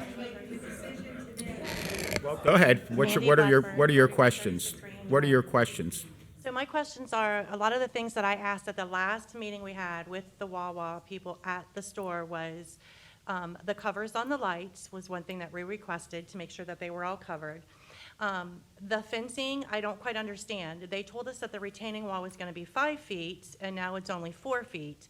And that goes on an angle along the property line, so it may be 4 feet here at one end of my property, but then it goes down, I believe, to 2 feet on the other end of my property. So even if they are putting an 8-foot fence, I'm not getting a full 12-foot fence. I don't know if that makes sense. The other question I had was the swales that they're putting in. There's a corner of my property that doesn't have swale that I understood. I'm concerned about that. My neighbors, when they look out their kitchen window, they see a big red Wawa as bright as can be shines into their house. I had asked them at the meeting, are those, can you have that dimmed at night? Can you maybe put lighter light bulbs in that so it's not shining so bright into my neighbors' windows? Is there any accommodation that you can help them out with there? The other thing we have requested is, can you make your deliveries, can you request your deliveries to be during certain times? And we've asked that before, and they said no, but this time he said, oh, sure. I don't see what it hurts to ask. Why, you know, even if it's not all the deliveries, but some of the deliveries. I know for a fact that some companies have delivery times. There's no reason why Wawa can't request that some of their deliveries be within certain times so we're not getting bombarded with all these trucks. One of the other things was is if you couldn't give Mr. Schnebley his water back, they're running a sprinkler system to a certain point. And now that they've agreed to put more trees in further down by Mr. Schnebley's and Shorty's house and Jill's house, why can't they just continue that sprinkler system and face it onto his backyard? Which he said at the time, well, yeah, I don't see why we can't do that. That's not a problem. We can probably do that. But then when or Patrick, I don't know how to pronounce his name, came up here, he didn't mention any of these things, you know? So the delivery times, and the other question was, is the fencing. So we didn't want fencing that had a gap underneath it with for garbage to blow underneath. So we had requested that it go all the way to the ground. So there's nothing that can get underneath the fencing all the way across. That's something that they didn't mention here also. So that's a handful of things that I requested that they said, oh, sure, we can probably do that. No, he didn't mention it. And again, if it's not in writing, we're probably not going to get any of it. You know, we're just settling. And the other thing was the trees. You know, we were supposed to get trees that the pine needles didn't fall off of in the winter, so we didn't look at all this ugliness. They say they're putting in trees and shrubs. Well, I believe it's in Colerain Township's laws or regulations or whatever. When you're butting up against a residential area, you're required to put so many trees and shrubs in, and also you're supposed to be so many feet off the property line, according to Colerain Township also, which I don't think has been addressed, really. But I don't want little tiny 2-foot trees that are gonna take 20 years to mature for us to not have to look at. I want something that's gonna keep the needles on all year round and not have to look at it. All right, let me make sure that I have your questions here, just to review. I guess it's a teacher in me. Covers on the lights, you mean the long store lights first. Right. You have fencing. Why was it 5 feet? Is it 4 feet? That's the retaining wall. Right. The retaining wall. Yeah, the retaining wall, and the gap underneath the fence. Right, and the height of the fence. In the height, the swales to manage runoffs. Right, The store sign itself, lighting. right. Delivery hours. And the store sign is just the one side of the building that's facing my neighbor's house that shines into their house. If they could dim those lights or maybe have a dimmer on them at night to turn them down or put lighter light bulbs in there or something so it's not so bright. And I'm gonna put the next one under the water in Mr. Schnebley's yard. Sprinkler system. And the type of trees to provide cover during fall and winter when the leaves fall. Right, yeah, so the sprinkler system, did you say that? Well, I said water in Mr. Schnebley's yard. I got it down. Yeah. It just maybe, it might help, I don't know. Right, you know. I got it. So do I have that fairly? Okay. Yes. All right, thank you.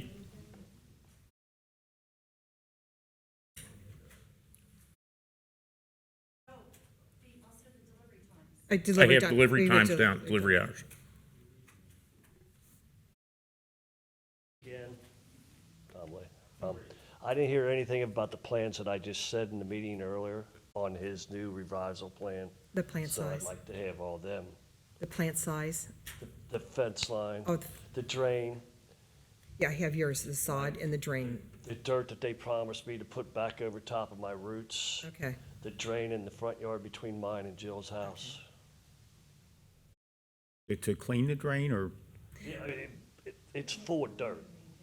okay, well, so your question is, will they maintain the drain, or how will they maintain it? Come and aug it or something. Just to clean back it out? Yeah, it's backing up, and every time it rains, it backs up in between our two Okay. yards and floods back down. It And doesn't that go- drain's been there for, Huh? did you have a drain in your yard previous to the construction? Yes. And that's the drain well, it's getting, the okay. pictures that Steve brought with all the muddy water that came down that was on TV and everything else, that drain is the one that's clogged up with all the dirt. Okay. All right, let me make sure I have these correct. The dirt for the roots, the coverage, Yeah, he promised that in the other first meeting, but and the drain, who's gonna maintain it, and it needs cleared now? the main drain in the back behind the fence line. Okay. Okay, thank you.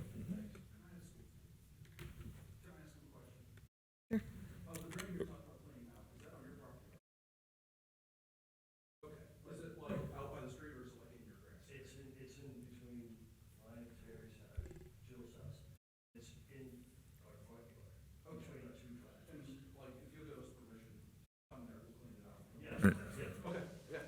So to just follow up for those watching in television, there was a follow-up question about where the drain was located, on which property, and that was answered. It's on The owners. the owners, yeah.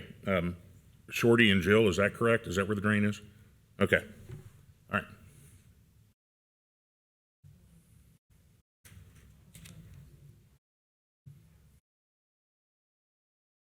Tony Blackburn, 4136 Rand Drive, and I was sworn in. And nothing was mentioned about the swales.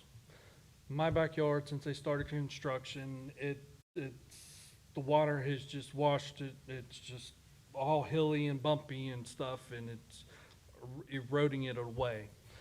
Nothing was said about that water runoff. They took some of the mountain down, and looks like they pushed some of it up against the fence again, and they made a mound on my neighbors to my left property, which when it rains, it's gonna come straight at an angle towards my house. Nothing was, they need to extend that swale to that point where they put that mound in. It's not going that far.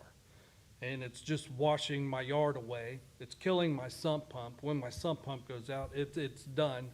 The lighting, they said that before they open, they'll test the lighting. We haven't seen a test on the lighting to see how it actually lights up the backyards and for the residents. And the delivery times, again, I know for a fact that you can put times on deliveries for these people, or for this business, I should say. What else we got, honey? What do you think are reasonable times? What is your question about the times? The times, it's a 24-hour business. Right, but I mean, what's a reasonable delivery time?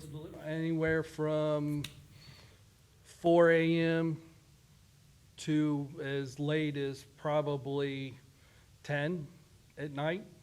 That's an 18-hour window for deliveries? Yeah.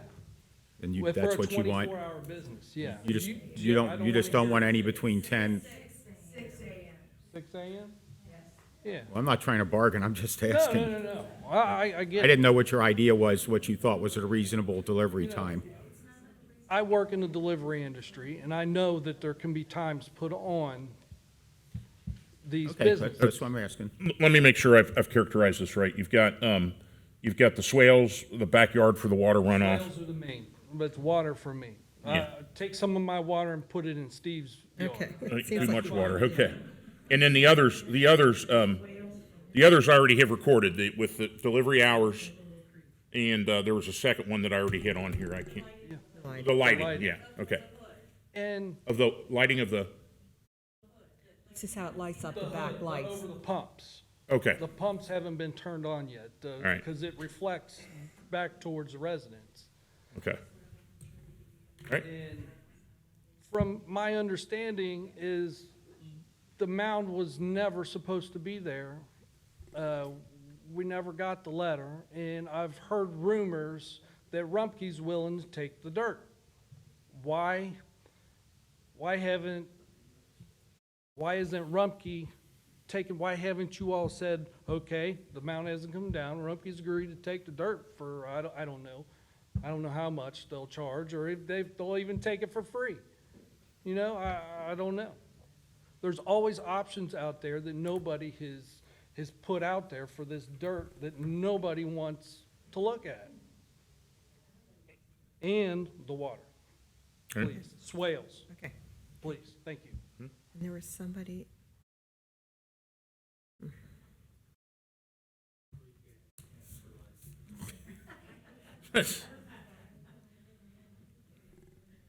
Welcome back. Thank you.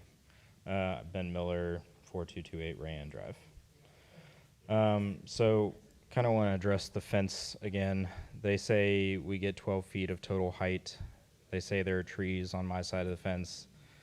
They also say 8 feet will be sufficient for the fence. However, I only get 8 feet. 12 feet has nothing to do with my property. I don't benefit from this retaining wall height. I don't get plants according to the current plan on my side of the fence. And honestly, even if I did, the fence would get even lower because of the grading that they have done on that land.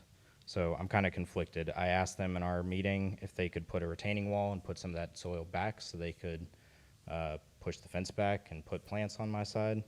But that was not addressed in this new plan. Lastly, assuming I benefit from the full 8 feet, how can they say I won't see the building and all their lights? The plan actually states the top of the fence is about 16.5 feet above the floor of Wawa. I don't know if you guys have seen that building. There's no way it is 16.5 feet tall. So my question is, how does an 8-foot fence help me? Secondly, how do we get guarantees that all these non-building related issues get addressed? For example, the delivery times, the pump volumes, the future issues we haven't even encountered yet, whether that's related to runoff or otherwise. So those are my two questions.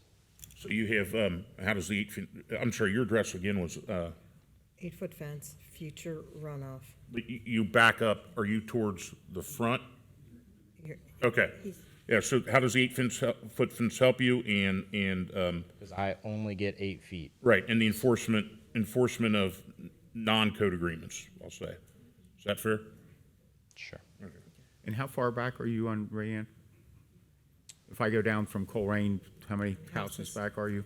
Oh, gosh. Is it 4? 4 plus some woods? But 5? before or after you? Okay.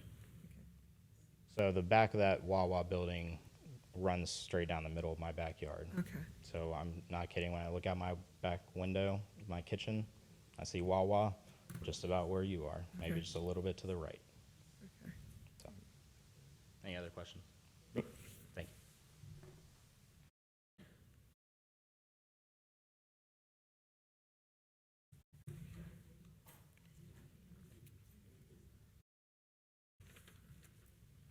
Stephanie Wright, 3729 Blue Rock Road. I have been sworn in. The process is flawed. This should have all happened so we wouldn't be here today. The proper channels weren't followed. That's why this is in your lap today. Somebody dropped the ball. So just to sum up, I'm not getting a question there.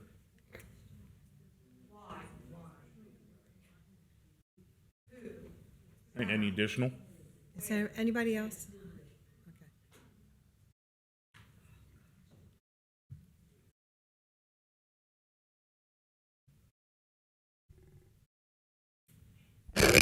I'm with Stephanie, you guys. This is just You gone state your so name far. and address, Carrie. Sorry. Thank you. Carrie Davis, candidate for Colerain Township trustee, 8364 Royal Heights Drive. What you're doing, I do appreciate this extra effort of trying to get the questions, but nobody got notice of this. So the people who aren't here, who live on that street, and the rest of the residents didn't get notice that they'd be able to submit questions to be answered. But I do admire the fact that you are attempting to answer questions. I would ask and reiterate that within all the records between the zoning commission and this board, that I want every single question that had been posed to be answered. That's what I want. Because this is very unfair to now put them and tell them today, oh, now you get to ask questions. Well, have you ever been to an EPA public hearing? Any of you? Okay, at an EPA public hearing, they have the oral comment time, but before that, they have written comments and questions. And then the agency responds. Is this a question? And yes, I'm asking why we're not using the same process. Okay. And you know what? I'm sorry, Stop that's my fault. interrupting me, Mr. Waller. I don't want your cuckoo remarks. I'm I not don't want to hear interrupting. you calling me crazy. Please, I want you please to settle. shut Please up. settle. Please settle down. No, you don't tell Please, me to settle please down. settle This down, is ma'am. my time to talk. You shut up down. while I talk. So what is the question? Okay?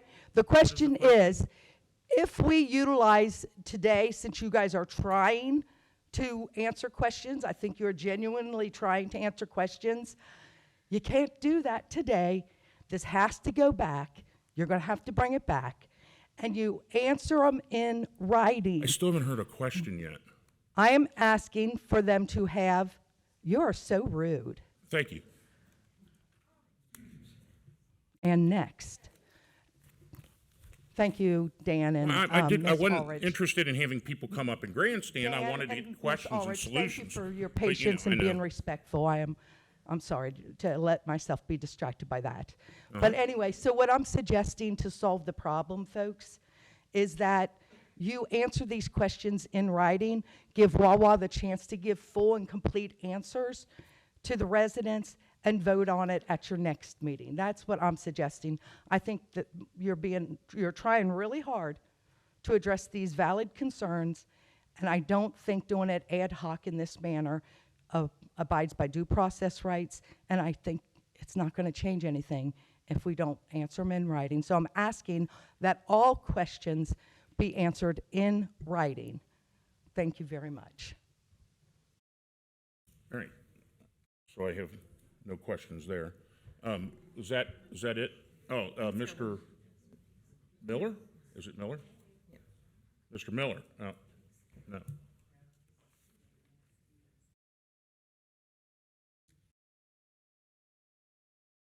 I don't know how to put this in a form of a question. We have pictures from the meeting that we had with Wawa where it says 5 feet. How do we? 5 feet for the retaining wall. Even if something. The is- retaining wall you're speaking of? Yeah, it's Okay. right here on the revised plan Okay. that they Okay, were thank giving you. us at the meeting. Okay. How do we trust that anything they put in writing is going to happen? Gotcha. We've got both of those, the question about the retaining wall and the question about the. Well, I have Right. proof. I mean, Okay. we have the Absolutely. documents that Thank you they for- showed us that day at the station. Right. Okay, thank you. So is that question, is the retaining wall going to be 5 feet high? Is that what? the Well, and I question- previously had that retaining wall height, 4 versus 5 feet, and then enforcement of non-code related items. Okay. Those questions, which I think pretty much encapsulated.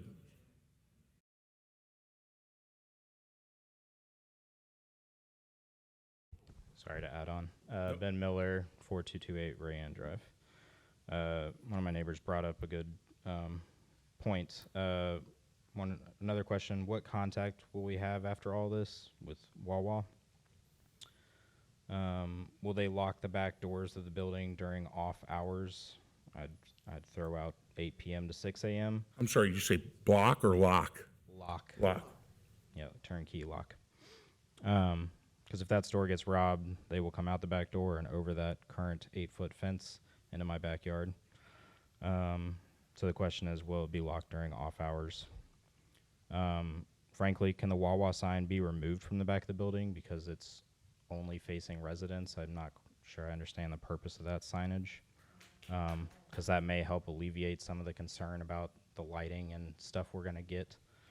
And I didn't quite understand, what about the legal issue? When do we find out about the legal issue about what you all have decided? What, It'll is be your brought back question? up further on the agenda. We'll rule on that. Okay. Okay. All right, great, thank you. All right. so the question was, Lock the back doors and what contact with Wawa for any issues.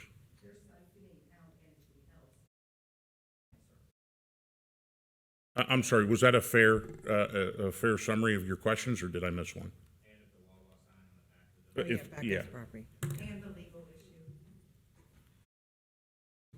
Yeah, the legal issue is not something for Wawa to answer. That's something for our administration to answer, and that's what I plan on doing. All right, I take it that's it for the questions. And again, thank you for your patience. I'm sorry to go that route with it, but I wanted to be as clear as we could be on it. Do you want Patrick to answer? Yeah, so, yeah, I've got them. Okay, so So I'm throwing a lot at you, but I'll start with the one that keeps coming up again and again. I'll go in order, actually. Do you mind, Madam President? you go ahead. What's in the hill? Dirt. Okay. In the last couple of days, I have sent several emails to Mr. Miller related to this with pictures and receipts and such of, concrete and, trees being collected in a certain area to be hauled off and such. So I don't think we've got documentation of every single day of what went on out there, but I gave to Mr. Miller everything I've got. So you have documentation of the cut stuff being taken away? Yes. And not being placed in the hill? That's right. Might there and be a Mr. couple branches? Sure. Is there dozens of trees? No. All right, so the water issue, which seems to come up again and again, we'll start with Mr. Schnebley first, where he's not getting water, he says it's being redirected. Sure. Is there a solution for that? So I probably should have mentioned that when I was up here the first time. Robert Grassman, who he mentioned, who's Senior Manager of Engineering for the Midwest and the Southeast at Wawa, and I got together, and we are, on the new plan, have 10 feet that will drain back towards Mr. Schnebley's property. Okay.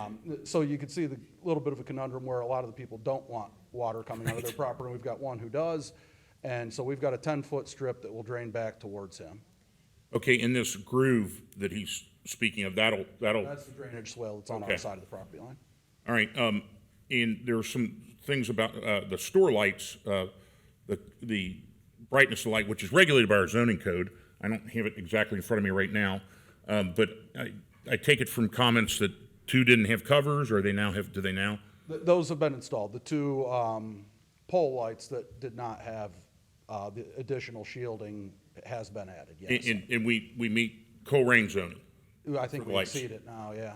Okay. and does that resolve that residence issue by putting those two covers on? I'm looking through my notes to see who asked that. I think there were two separate things. I think there were the pole lights and then the red Wawa sign on the Yeah, back of the and then the building. canopy, Yes. the hood or whatever. All right, so the covers on the lights. So fencing, we've got this 5 foot, 4 foot discussion, and for Mr. Miller, a no foot, I guess. I'm trying to visualize how that's going to go, but because it slopes so much, the grade, that Right. his, Like, the further east you go, the wall's taller, it diminishes as you go to the west along with the topography. The 5 feet that was mentioned, after we met with everybody, we created just kind of a basic color sheet to send to our engineer to say, go design this. And the 5 foot was something of an estimate at that point because it hadn't been designed yet. So on the fully engineered plan, it's 4 feet instead of 5. all right, so for a layman, try to help me visualize this. You've got the retaining wall. Where does the fence go? So if you're going, let's see, I guess it'd be south to north, you'd have property line, retaining wall, swale, fence. Okay. And now when you get further to the west, going down Rayanne, you can see on our plan, we have a jog in the fence because the topography comes way back up. Okay.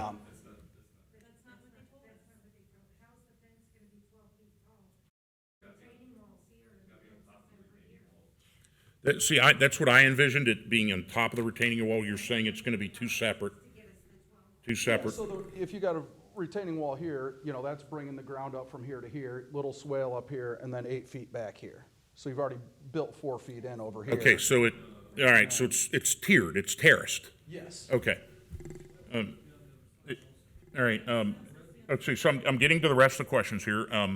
You know, I don't agree or disagree with what he's telling me, I'm just trying to visualize what's going on here. And the gap, is there a gap between the fence and the ground? There shouldn't be. Okay. You know, I mean, there's a lot of topographic change there. Yeah. So, I mean, ensuring that is hard, but. So I'm trying to visualize maybe what a privacy fence looks like, and I think it's flush to the ground typically.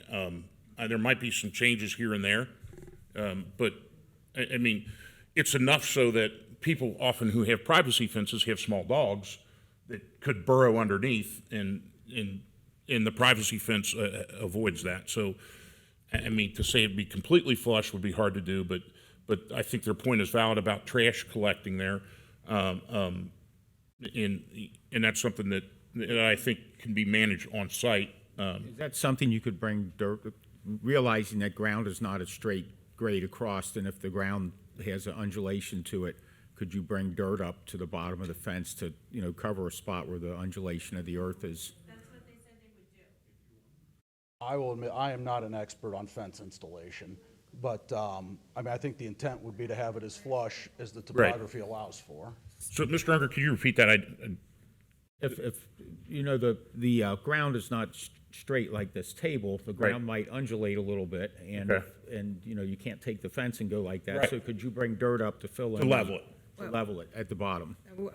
I think there's a couple of people here that want some of that dirt. I think the Blackburn, They told us that they would push dirt up against the fence to cover the gap underneath, It- so there would not be a gap. so you want That's some my more dirt in question, the yes. backyard though, right? You want, I thought you said you wanted to No, cover somebody else wanted it to cover the roots.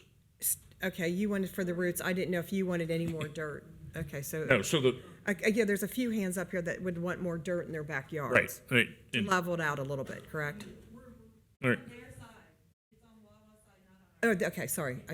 I didn't know if they, So we have two separate issues. We're looking at the fence being flush to the ground, which is very difficult to do because of the topography, and the idea that folks want dirt on the other side of the fence. well, the swale's the biggest part, so the water's Right. out of yards. Yeah, this is, to me, the biggest issue here is the managing the runoffs with the Right. swales. And I know that the county's been out, that the county through Soil and Water has been out a couple times on that. Where are we at with the managing and the runoffs? Because some people are getting none and some people are getting a ton. Sure. I mean, the idea was to capture it all in the swale that runs along the backyards. The swale further east has not been built yet, so, but in the far corner, which I may mischaracterize this, but I think Shorty's house, you were coming down, straight down your property line, washing out on top of your tree roots. Correct. So that's the area where we kind of redefined the swale, took it around, I'll call it the southwest corner of the mound, and now that all has a very nice thing to pick up all the water and take it back to the storm drains that we installed. The sign, and I've been by it 100 times already, and I have a problem visualizing this right now. The sign lighting facing neighbors, I mean, I would assume that that's not visible from 27, is it? No. So it's not. really not an advertising thing, so I guess. Well, our store is a front-back prototype because of the food component of the business, so that back door actually matters to us.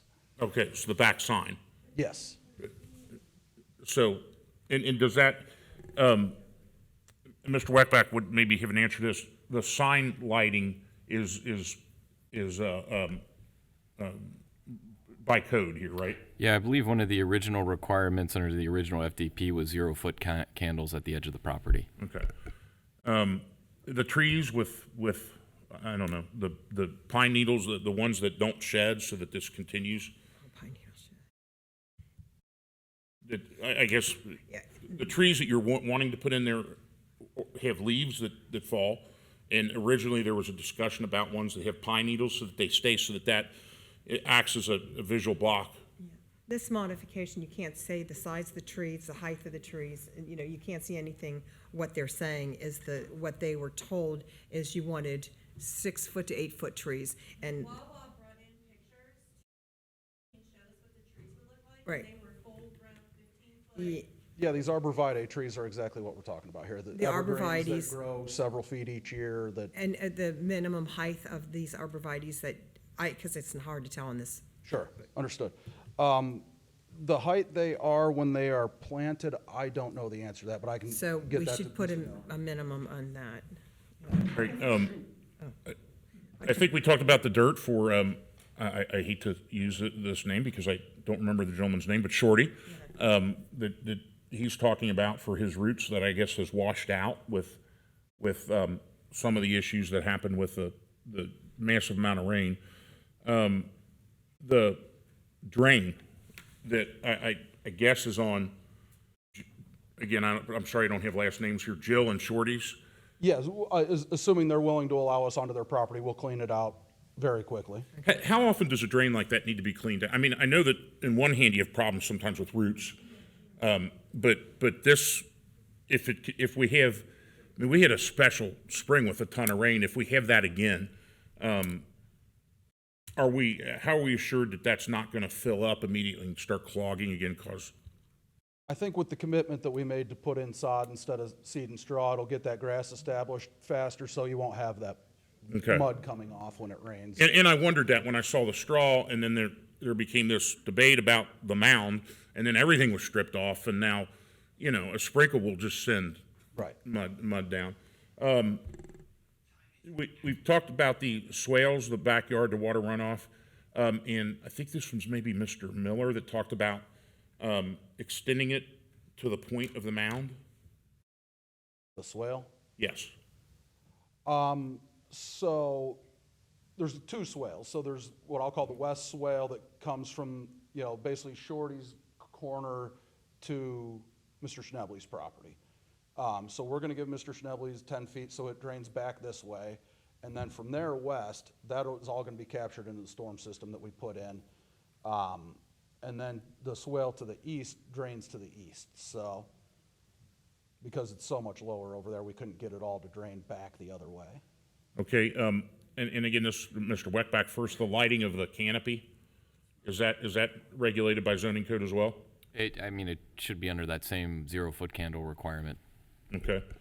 And Mr. Miller had an issue with the 8, his isn't 12 because he doesn't have, I guess, the topography. Right, he's kind of where, like, him and I think Mr. Schnebly, I'm going off of memory here, I think are where the topo's up higher.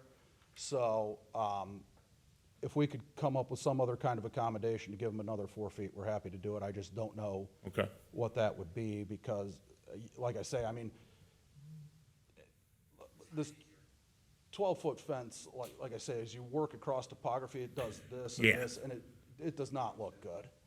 And I think in terms of just visual appeal, I wouldn't want it going like that. I wouldn't want it. Yeah. So, I'm not sure what the correct solution is there, but I mean, we'd like to do something if he wants another 4 feet of screening. And, you know, I'll ask this is on my list. I think Wawa's people have been able to contact you, but when we're done, is this store under your purview, or will go to a different district or zone manager? Or? So the general manager is the contact once the store opens, and I mean, their picture and name are on the wall by the front desk, so everybody will know who they are. So the contact would be through the general manager to store? That's right. Okay. And I would assume that this, the back doors are, I mean, I would think that in today's day and age, those would be locked unless there's a delivery being made. Those are open 24 hours. The back doors are open? Yes. Okay, so I envision back doors as delivery doors. These are something different? Delivery doors on the side. Okay. So if you look at the plan, there's a cross-hatched area on the, I guess it's the north side of the building, or northwest, I don't know what we'd call that. Okay. You see a hatched area along the one side of the building, that's where the deliveries are made. It's, so that there's a door on that side specific to the deliveries. Okay, and one thing that Wawa, I think, is said from the very beginning is there's not going to be one person on duty No. at any one time. Yeah, we have 3 as a minimum for us, and, Okay. you know, at sometimes of the day, it's probably 10, so.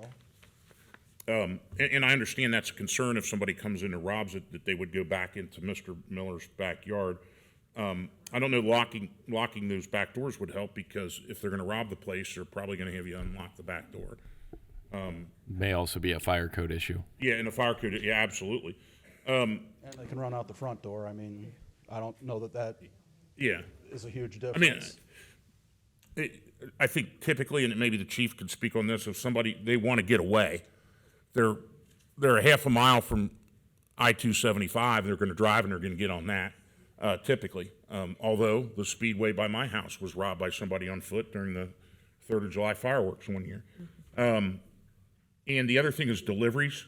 Is that a company policy now where they have certain delivery hours? So, like I say, if you look at it, I mean, the delivery zone is on the opposite side of the building from where the residents are. So, I mean, between the building, the fence, the trees, everything, and the distance, I mean, there's substantial space there. And, I mean, with the rate that we're opening stores, and so operationally, it's extremely hard to guarantee that. Okay. Typically, when are they? If it would be a garden variety day of deliveries, when would most of them, is there a window when most of them would happen? I mean, I'm not asking you to be specific, Sure, just. I'd be making it up if I said anything. Okay. I don't know that we have any real data on that. So I think I've gotten answers to all the questions. It may not be the answers that folks wanted out there, but they're answers. Did I miss anything? I do have a question. So a couple months ago at a meeting, we talked about the order that this was approved originally, and you mentioned that you had gone to Hamilton County Soil and Water to get a mound permit, and that was after we had approved it, and you had gone to Hamilton County.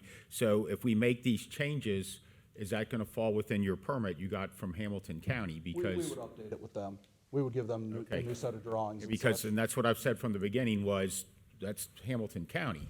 Yes. And And the township code's crystal clear that earthen mounds are a permitted form of landscape treatment, so. right, but so my question is and Yes, all of from this will that, go back to Hamilton County. You'll have to go absolutely. back to Hamilton County and get those changes approved. Yep. Okay. Or, hey, Matt, or somebody wants to come up and, you want to come up and speak again, Steve?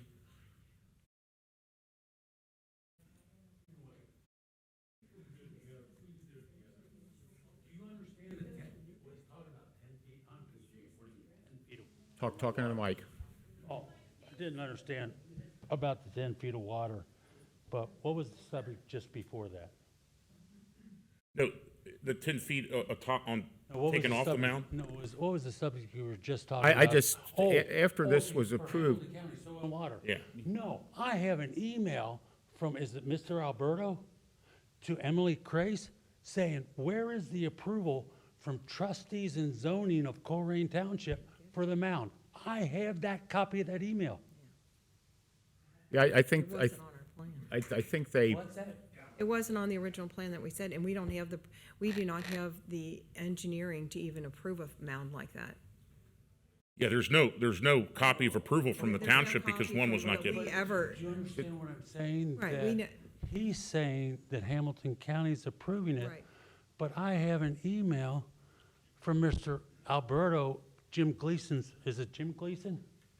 Mr. Gleason's boss, okay, from Soil and Water, that was asking Emily Crace, where is the approval from Colerain zoning and trustees for this mound? No, I haven't. Mr. Weckbach, do you recall the order that all happened? So my understanding is we approved the final development plans at the zoning commission level. They then went into Hamilton County Soil and Water at some point, probably about a year later. After we were done. And submitted an updated plan. This was probably in August or September. Later in Who submitted an updated plan? Wawa submitted an updated plan to Hamilton County Soil and Water. In April of 25 is when these concerns were raised to us. We raised them. That's when the question was asked by Soil and Water. Did Wawa get an updated zoning related to the mound? I don't know that I've ever seen an answer from Wawa on that. The first time we got any plan submitted to us from Wawa is related to this case that's before us today. My understanding is that was brought forward because Soil and Water finally said, hey, we've never seen updated zoning plans. We're not going to issue final occupancy until you go back and get your zoning approved. Okay, so I'm asking, I don't know if I can ask a question for an answer, but see, that's where I'm confused. I mean, the final development plan did not show a mound. You have never been shown a mound, nor zoning has ever been shown a mound. So how does somebody come into Colerain Township and do a bait and switch at the back 2 acres that they don't even need, that's affecting residents, that I would think that there has to be something in the 200 years plus that Colerain Township has been around, that you can't have somebody come in and bait switch and do a scam like this, where we're spending hours talking about this and we've been spending months talking about it. It's got to be in your ruling somewhere, somehow. Really, come on. If they knew they were going to do this, they should have known that when they submitted it in 2023, after you approved it and gave it to zoning, and it went through 2023. So, is it only me that feels like you snuck this in, and now you're playing games with, well, this is this, and Soil and Water is going, you know, where's Colerain Township zoning and trustees saying you can build this mound because, you know what, when they take it down 10 feet, maybe it won't be the second highest mound in Hamilton County, past Rumpke being the highest. Well, Stephen, that's why I brought it up, is Wawa went and got that, they dealt with Soil and Water after it left our But Soil and table. Water said, where is the permit from Colerain zoning and trustees? And Patrick's going to address that. Huh? Mr. Waterman's going to address that. It wasn't sent, it was sent from Emily. Mr. Alberto's email that he references was more recent, when we asked them about regrading the swales and taking the mound down by 10 feet. Would Let Mr. Waterman speak, please. would that fall under our permit and whatever? And I think they just wanted to see an approval on that, a zoning level approval, so that they could then do the technical review. So basically, they don't want us to make those changes until it's blessed here, and then they'll go back through and update the permit. Okay, I think we've gotten a ton of information. This is coming up later in the agenda, and it is, it sounds like there's still moving parts, so it is an option to table that. Am I right or not? I would recommend that you continue the public hearing to the next Board of Trustees meeting That's what I rather was than looking for. close it. So I'm going to motion. The one thing I would do is if we can just ask the applicant to make sure they're okay with the continuance. It doesn't, it's not their decision, but it is kind of just. I mean, we've spent an enormous amount of time and money. I don't know what's going to be accomplished between now and next month. I think we've answered all the questions. We've come up with a good design that solves the issues with the site. So I see some specific responses here to things that are said orally that may not be in the development plan. I guess my issue to that would be, is I want to see that commemorated in writing, addressing all these, and that's why I would move for continuance. Can we make them conditions? Well, I mean, you could give conditions. I'm not necessarily. I just think that, another month of delay is just, I don't know what else is going to change in that month that. I do. But anything that's not on paper, we can make into condition. Okay, well, I'm going to still motion to, and if I don't get a second, I don't get a second. I'm going to motion to continue. Yes, sir. Can You are? My name is Matthew Cull. I'm an attorney. Everyone in the back, please allow this man to speak. I'm sorry, Matthew? My name is Matthew Cull. Can everyone hear me? Yeah. I'm an attorney with Kephart Fisher. I represent Wawa. C-U-L-L? C-U-L-L. Okay, thank you. 207 North 4th Street, Columbus 43215. I would like to point out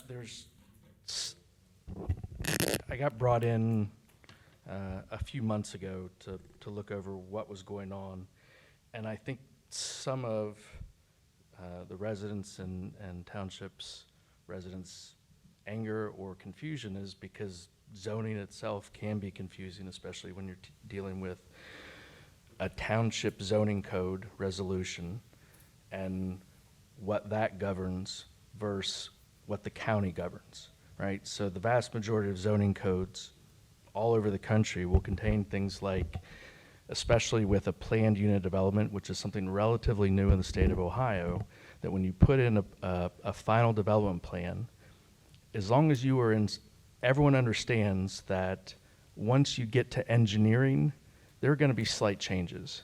You might have the most perfect plan in the world, you get to engineering, and there are state and county regulations about, especially with a commercial property or new development, about where that water has to go, right? So some of that is, it's back and forth between the township. It's not like there was some grand conspiracy here.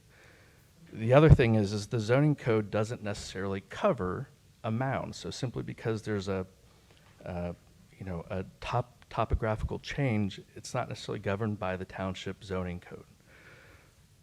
Lastly, what brought us here was the fence, which is in and of itself a minor adjustment under your own zoning code, under the zoning code that this first final development plan was approved.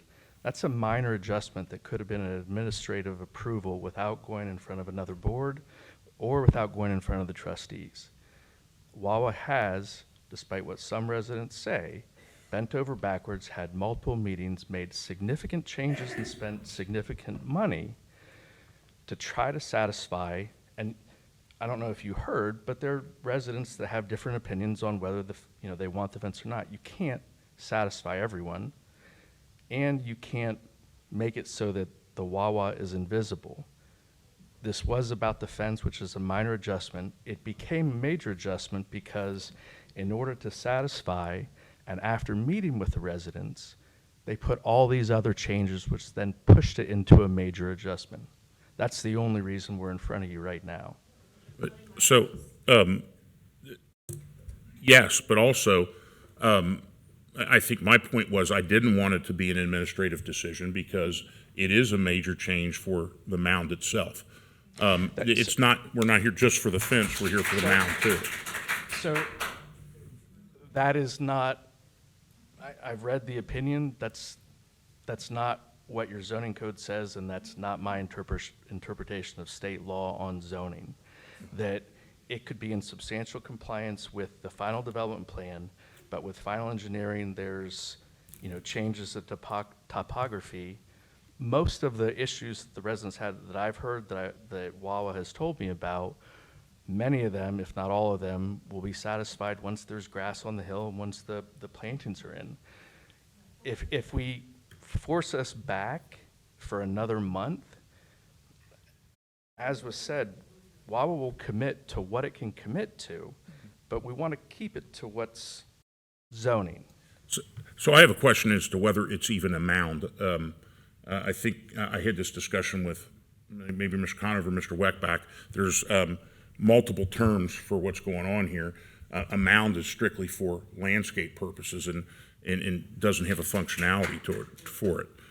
And that's my, I think the mound is defined as a mound that you might put in your front yard to put a flower bed on it or something like that, not a giant 30-foot structure. It could be, but if on a resident, if any of the residents right behind wanted to take their shovels and dig a mound and build a mound, you don't need a permit for that. The only reason there's all this permitting is because it's a commercial, it's a massive displacement, but it wasn't covered under the zoning code. It wasn't covered under the final development plan. So it's at best, it's a very tenuous argument to say that that the mound is out of compliance with the final development plan that was approved. And what is County Soil and Water given a clean bill yet? County Soil and Water, as long as you follow their guidelines, they don't really have an opinion on the mound's existence. No, not the mound. I'm talking about doing the erosion control right. and the stormwater management and all that stuff. They are agnostic as to the Right. existence. I'm sorry, I moved. I'm now talking about the water runoff. I know that there was a problem with the last inspection with the soil and water with the water runoff. I do not have the most recent site report that they send out. So really, those go to Emily's been mentioned here several Right. times, our construction manager. Those go to her, not me. So really, I guess my question for Mr. Conover, Mr. Weckbach is, can we even do anything till the county chimes in on the water runoff? So what I would say is that all of our zoning approvals from nearly anything are going to require compliance with other local jurisdictions having authority over that specific issue. So we would not withhold a decision tonight or in the near future on this, waiting on the county, because it's like a chicken egg, right? They're going to wait on us for the zoning approval. And so we would give our approval, typically conditioned on complying and obtaining permits and approvals from other jurisdictions that or other authorities that have jurisdiction over an issue there. That would then, they would be forced to get that approval. Right. You know, So it would be assumed that nothing would happen until Soil and Water gives a thumbs up. So there's a condition in the draft on the agenda, so this is the draft resolution, that states that the developer shall not be required to implement any condition or directive that would result in non-compliance with the requirements or prohibitions of another reviewing agency, including but not limited to Hamilton County Department of Public Works, Hamilton County Soil and Water Conservation District, or the Ohio Environmental Protection Agency.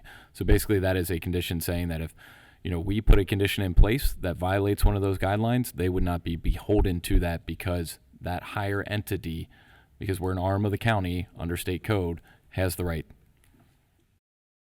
Yeah, but my question was concerning, I know the soil and water were out a couple months ago and had some suggestions. That would be more of an occupancy certificate issue, not really a zoning related thing. Like, we have to be in compliance with them to open the store. That's what I was getting to. Okay, all right. So we can add these conditions to this resolution tonight if we so desire. or other, you can modify this and add conditions, subtract. This is your guys' approval or not. I think we have too many conditions in here that we have to be stipulated.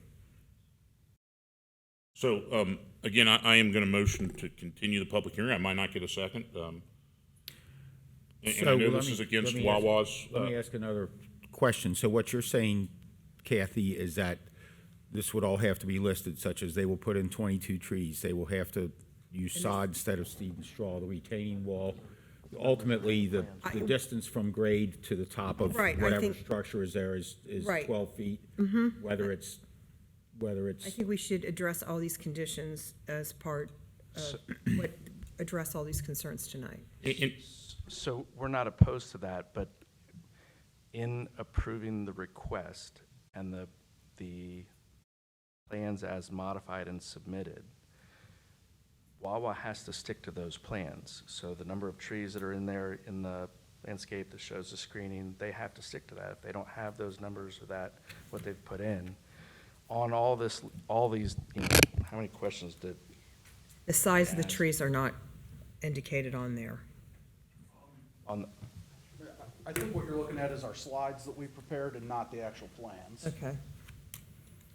So the diameter of the trees and the Height and grade of diameter, trees. and then we have to address this fence situation, and the swale.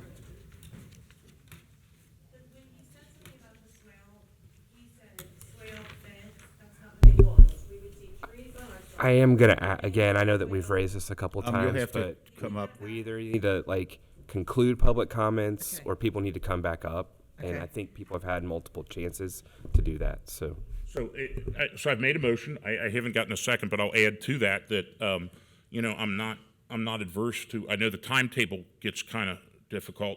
I'm not averse to having a special meeting on the 21st to the continuation, if that would work.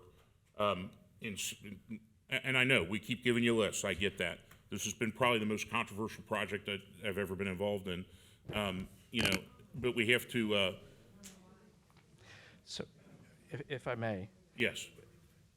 so Wawa, he stood here and said, Wawa would agree, and as a, you know, a stipulation on approval to those reasonable requests that they can agree to, in addition to the revisions. But the vast majority of what's been covered is either in the plans that were submitted that are going to be part of the final development plan as approved, or there might be slight changes that come about because of the county and engineering requirements that, and if it causes issues, Wawa's going to be responsible. There are, outside of the jurisdiction of this body or of the township, there's also, you know, common law requirements for what can happen and runoff and things like that. So there are other areas that, if there's an issue, if the county makes some changes that slightly changes what's shown in the final development plans, there is other recourse for that. And Wawa's a good neighbor. I understand that.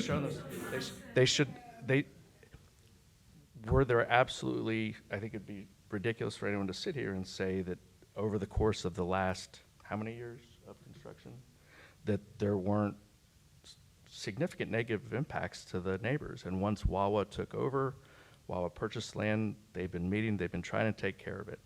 I don't think that should be punished when why we're here is because of 4 feet on a fence, which is a minor adjustment. All right, well, I have not heard a second, so I guess with that, So what is your, I'm sorry? your question is, that you're motioning for is? To continue the public hearing, to be, if that works with people's schedule, to the 21st, so that we have a more comfortable timeline. And I know that, you know, Wawa's given these assurances, but I want them. And so I'll go ahead and second it, but the purpose would be to get all this memorialized? Yes. And yes. And then we could then deal with the change during the 21st. Could you get somebody from Soil and Water here so we can just get it all ironed out next Tuesday night? I can request their attendance. I can't control whether or not they show up. I would respectfully request a vote. Well, we're going to have a vote. Oh, you're requesting, if you want to request a vote today. I mean, with the conditions. The concern is this has been dragging on. I get that. Right? Yeah. And we can put into writing and memorialize the additional things right now to get this approved so that all those things can get done. Yeah, I understand that. It's just one vote. I'm one vote. I'm not prepared to do that right now. I mean, I think I think these need to be specifically covered, and I get what you're saying on it. But I'm not comfortable doing that today. We've got a pretty well-defined list here. I really don't understand what this extra time is going to account for. Well, because if we approve it, we're approving this, and we don't have all the conditions in writing. So We can have it here tonight. I've It's done part that of the 100 times in zoning. It's part of the record. It's as a but as a condition of approval, it would be an. Yeah, I understand your point. I just. And here, we can add conditions, 1,000 of them if we want to. You can add whatever conditions you would like. It would be documented within it, but if you would, I mean, they're also Yeah, entitled. I'm just not prepared to do that on a hope and a dream right now. I want to make sure that it's specifically listed, and I get that. That's a protection for you guys too. That once we have this, that's why I sat here and took all these questions down and got, I think, the majority of issues that happened. Now we have something to work from. And once we memorialize that and come up with solutions, there isn't a mission creep of additional things. I mean, there may be additional things that may happen as a result that people couldn't anticipate, but there won't be but what about this and what about this? We've covered them, so that's a protection for both you as a property holder and the citizens that live in the neighborhood, in my opinion, but I'm one of three. And I get what you're saying, that you've been here 1,000 times, and you have. I'm sorry that that's the case. To me, this boils down to a change in contractors really kind of screwed everything up for everybody. Because would you still be here if there wasn't a mound? Probably with some of these issues. And I think when I spoke to you a couple months ago, you even talked about how, wow, I didn't know there were these water problems. I mean, the one lady had the pool filled with mud. So I get that that's not something you want, but. Just before the first meeting with the residents, most of what we heard about was the mound. Right. And then when we went and met with them, we heard a lot more about drainage and such, and right. That's why we tried to incorporate. Right, and I've got that memorialized in something that we can both, that everybody can work off of. And that's, again, I might lose that vote, I don't know, but that's my So it my has opinion. been seconded, so I would ask you, Mr. Weckbach, the way we advertise our meetings, we always have our agenda out by Friday for a Tuesday meeting, which gives people, 96 hours to look over an agenda. Is that something you could get together this week if we were to have a meeting next Tuesday? We should be able to, understanding what conditions are going to be required. That's going to be the important part from the board so that it could be memorialized in that document. A couple other things to bear in mind. There's a zoning commission meeting at 6 p.m. So we would probably advertise this for 6 p.m. with the understanding that we would be secondary to them. So once their business was concluded, that's when we would open our meeting and start that process. That could be 6:05 or that could be 8 o'clock. Just depends on the caseload and how long that meeting actually runs. But in terms of being able to operationally get an agenda out and meet Open Meetings Act requirements, we should be able to do that if we want to have a meeting next week. Right, and let me just ask this question now because it's attached to this. So the complaints of people not getting noticed, do we have an idea, did they live outside the boundary? When it comes to this public hearing, we would not be sending new notices because it would be a No, continuation. the original notices that. I don't know who did or didn't get notice. At one point, I heard that the notice was related to the change that was submitted to Soil and Water, not anything that was submitted to us. We didn't even get notice that there were change in plans submitted to Soil and Water. Okay, so notice for this meeting, several people claimed that they didn't receive that. What is the, and I don't have it in front of me now, what is the distance to receive notice? I don't have that answer quick, but It's 200 feet. 200 feet from the what, property. any property line, the middle of the property? Be all adjacent. Any adjacent. So Mr. Schnebley, who's clearly 200 feet, I think he said he didn't get a notice. My understanding was that he didn't get it from the first one, but that Okay. they did receive it for this one, and that's Okay, gotcha. Okay, I misunderstood. COVID. All right. COVID mail. And again, I know this is, I'm just looking for the best solution to deal with what nobody has had the ability to kind of solve here. So I have the motion in a second. George? Yes. Mr. Unger? Yes. Mr. Waller? Yes. So this is continued until 6 o'clock on the 21st. I think we lost our county auditor. Yes, she we stepped did. out and said Yeah. she would reschedule. So, Boom. Yeah. so should we modify the agenda now to take off item, under development, item E? Unless there was a desire from the board to discuss potential conditions that you all would like to directly see, which I could see some value in. Yep. I think we're there. Yeah, we got it all in writing. Okay, so then that would be the conclusion of this discussion. Folks are just. No, it's not the conclusion. We're continuing it. We're not closing it. We're continuing it to the 21st. Okay, but there's an item on the back of the agenda where these folks might want to hang around or not. No, So no, we're- because we're not going to take, I don't anticipate action because the hearing's not closed yet. Right, so we're done discussing this for tonight. Yeah.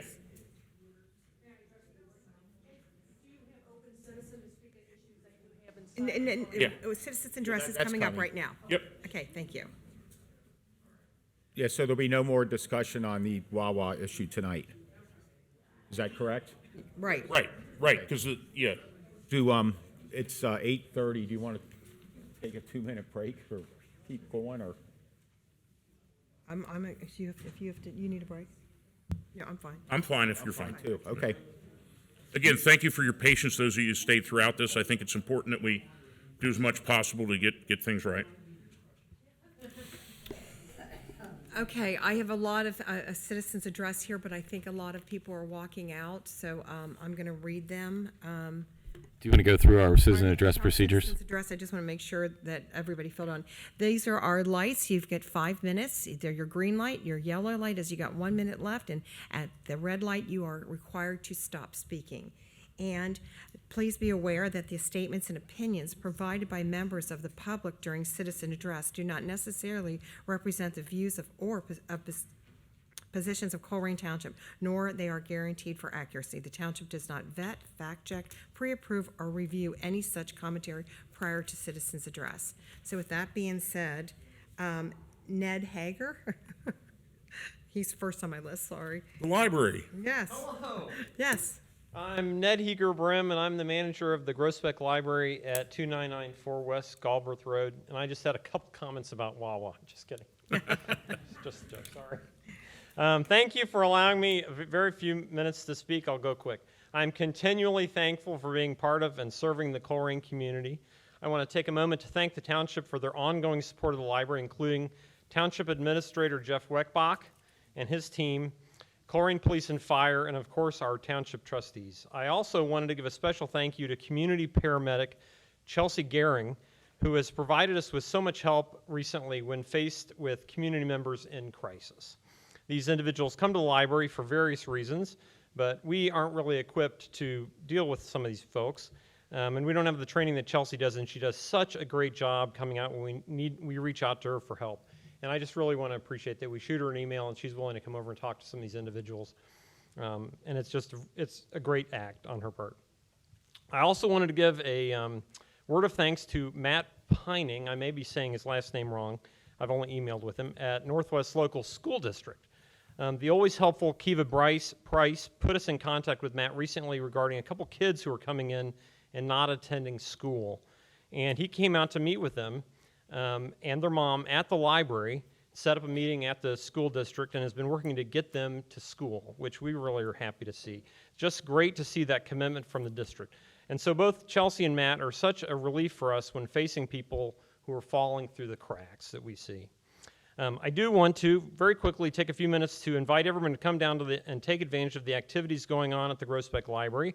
Very quickly, we have baby story times on Mondays, traditional story times on Tuesdays, the rockin' good time of movers and shakers, which I think you've been to, on Wednesdays, library play date on Thursday, and Lego Club the third Saturday of each month. We have a couple of book clubs and a couple of craft programs for adults each month, and a craft night for tweens the first Wednesday night of each month. We do tech trainings the first and second Tuesday of each month, so if you need to come down and learn how to use Word, learn how to use Excel, build your skills, please do that. And a beginner English class every Monday night for any recent immigrants who are needing to learn English to participate in our society. To highlight a couple special events coming up, first, please join us on Tuesday, October 28th at 7 p.m. when our very own Colerain Chamber of Commerce President Dave Morvek will be doing an author appearance. He'll be sharing stories and reading from his new book. Also, very excited to report this, we'll be hosting a shark meet and greet presented by the Wave Foundation from Newport on the Levee on Saturday, November 8th at 11 a.m. Make note, kids can come by and meet some coral cat sharks in person. And before I wrap up, just please remember that we continue to provide hot meals, free hot meals to children 18 and under every day, weekday from 3:15 to 3:45 for kids out there who need a meal. And we continue to provide access to computers, Wi-Fi, free printing, free email, free scanning, free faxing. So come down and take advantage of your Cincinnati and Hamilton County Library. And thank you so much for your time. Thank you. Thank you. Okay. Okay. Dick Simple? Okay. Carrie Davis.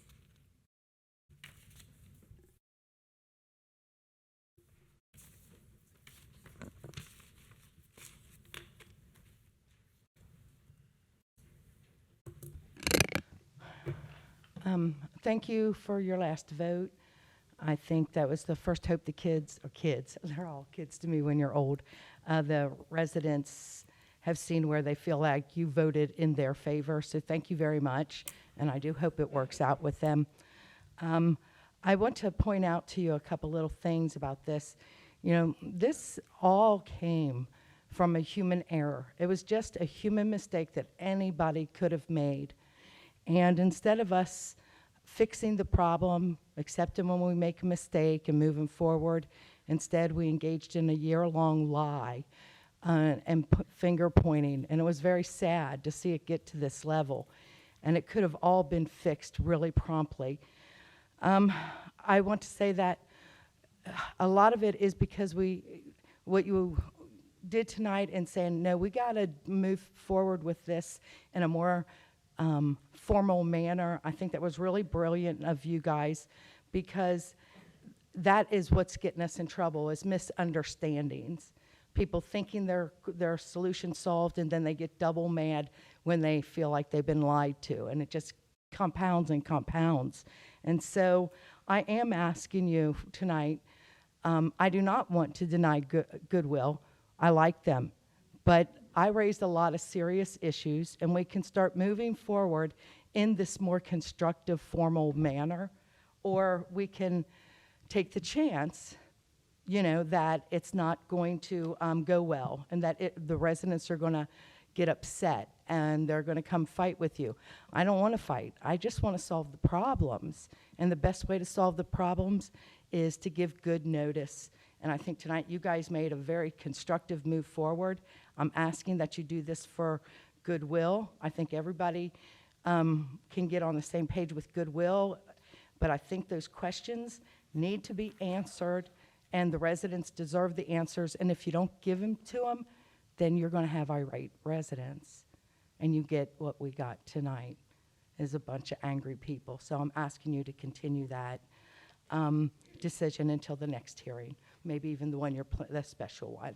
But let's give them a chance to really formally answer the questions, because I did not get answers to my questions. I've got some, but I didn't get good answers that I can positively share with the public, and I want to be on their side. So that's what I ask, and you guys have a good night. Thank you for standing tall. You did good. Okay, Patrick Warner, oh, Patrick's gone, okay. Joanne Grogan? Good evening, welcome. Sorry.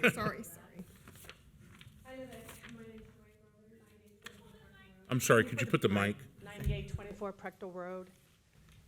I have a complaint against Rumpke for picking up a dumpster at 4:30 in the morning.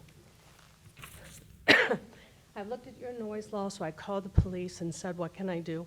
We don't take complaints for noise for Rumpke. Okay, so I called administrative office, and they told me Rumpke is not under the noise ordinance. I said, well, that really can't be, because it excludes agriculture and coal mining, but not Rumpke. So an officer's been working, and he's diligent, Officer Henry Boyd, and he's very pleasant. And I'm going to run out of breath. He said he has spoken to them twice, again, Monday morning, of course, yesterday morning, here they come. It's a problem coming down Prechtel Road. It's a dead-end road, so we have no traffic. So when a semi comes down, it's loud. It's even at that time in the morning, even the highway noise is minimized. So then they pick up the dumpster, crash it on the back of the machine, then dump it back down on the ground. It sounds like someone has unloaded a shotgun. I want to file a complaint, but your office says that they're not in violation. The police officer, even though the website says call, they won't take a complaint. So I have nowhere to go. So I would like to meet with them. I can't, for the life of me, understand why at 4:30 in the morning your garbage has to be picked up for a golf course. Your people don't even come till it's daylight. So I'm just asking, move it to 6, move it to 6:30, something that's reasonable. But there's no venue for me to go to speak with anybody. And I spoke to the officer. He's emailed me yesterday. He said he's going to go to them for the 3rd time. Well, I've been messing with this since May. I've talked to Rumpke. I've talked to several people. Do we have your number? Yeah. Your contact, don't say it. Don't say it out loud, but if you get it to me, that's fine. Here you go. Oh, okay. Okay. Okay, thank you. Okay. Thank you very much for your time. Thank you. Thank you. And I think Christine left, and Jill left, Tom Lay, and Mandy Blackburn. I think that's it. Is there anybody else that wants to speak at citizens' address? Okay, then we'll move on. All right, thank you, Board. Next up are administrative reports, and the first report tonight will be delivered by Assistant Chief Packer from the Fire Department. Bear with me while I try to get the stats loaded up, but feel free to start. I think the last time you came here, we were out in less than an hour. You've burned your record to the ground tonight. I'm going to need a note from my wife.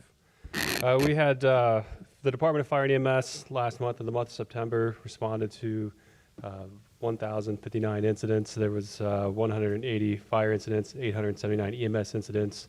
Of the fire incidents in the month of September, there were 4 working building fires, then the fire at Rumpke as well. Those were the 5 total incidents of significance.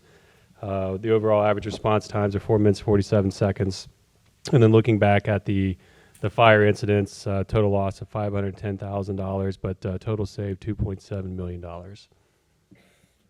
So 180 times the fire trucks went out amongst all the houses, amongst all of our fire department locations, all the stations combined? That's the total of fire incidents, yes. I mean, that's alarm drops, that's, Okay, smoke I was going to odor say, we didn't have doors. that many fires. We No, had, the working building fires, there were 4 confirmed working structure fires with a total loss of $510,000. But Okay. as far as non-EMS, truly just fire-related, Alarm drops, odor probably. investigations and that, there were 180. Okay, thank you. Just thank you to your guys that responded on, I always call it Old Colerain. I don't know who responded, but those folks have, your service has been in my prayers for that. Just horrible accident. Thank you. Sir. Thank you. And just a real quick shout out and kudos to the department. The Community Paramedicine Program was awarded an ASPA award for innovation based off all the great work that they're doing surrounding the fall I grant. have another question, if you could come back to Fantastic. Yes. Could you come back to the mic for a second? Just push Chief out of the way. You might not know the answer to this because you might not have been on duty, but I was on 275 West last evening between Hamilton and under Pippin and Colerain, and there was a motorcycle and 7 or 8 cars on the side of the road. Yep. Do you know what that was? No, I was not on shift last night. It was to a be able to mess. provide that These information. fellas get on these motorcycles and they go 90 miles an hour and weave in and out of traffic, and it was underneath a van. It was maybe Chief Cordy knows what it was. Yep, I don't have an answer. Sure, there's for you no there. report on it completed yet. No, sir. Yep. Okay, thank you. Thank you again. All right, the next report will be by Chief Ed Cordy. Chief? Evening. All right, for the month of September, the police department responded to 3,762 calls for service. Puts us at just under 34,000 calls for the year. We averaged 125 calls per day for the month. We conducted, again for September, 201 traffic stops, handled 140 auto accidents, made 76 arrests, responded to 37 animal complaints. We made 8 OVI arrests and wrote 261 citations. For the month, we had 2 uses of force, 1 takedown and 1 usage of a taser. We opened 1 internal investigation and had 1 vehicle pursuit. The busiest days of the week were Tuesday, followed by Monday. And again, from 7 a.m. to 1 a.m., the busiest hours, as usual, 4 p.m. Impact stats for the month of September: they conducted 12 targeted traffic stops, 3 felony arrests, 5 misdemeanor arrests. They seized 456 grams of meth, 38 grams of fentanyl, 666 grams of cocaine, over 63 grams of crack cocaine, only 1 gram of heroin. Shows you the drastic change in the drugs. 8 unit doses of Xanax, took 1 firearm off the street, towed 4 vehicles, 8 canine deployments, assisted the road units with 65 details, conducted 250 hours of investigations, investigative follow-ups, and executed 4 search warrants. I will say I have worked previously shortly with Ms. Grogan on Prechtel about this. I did just speak to her about 2 weeks ago and was under the impression that this was taken care of. I can easily reach back out and start to work this again. I just want to commend your whole department, but the detectives.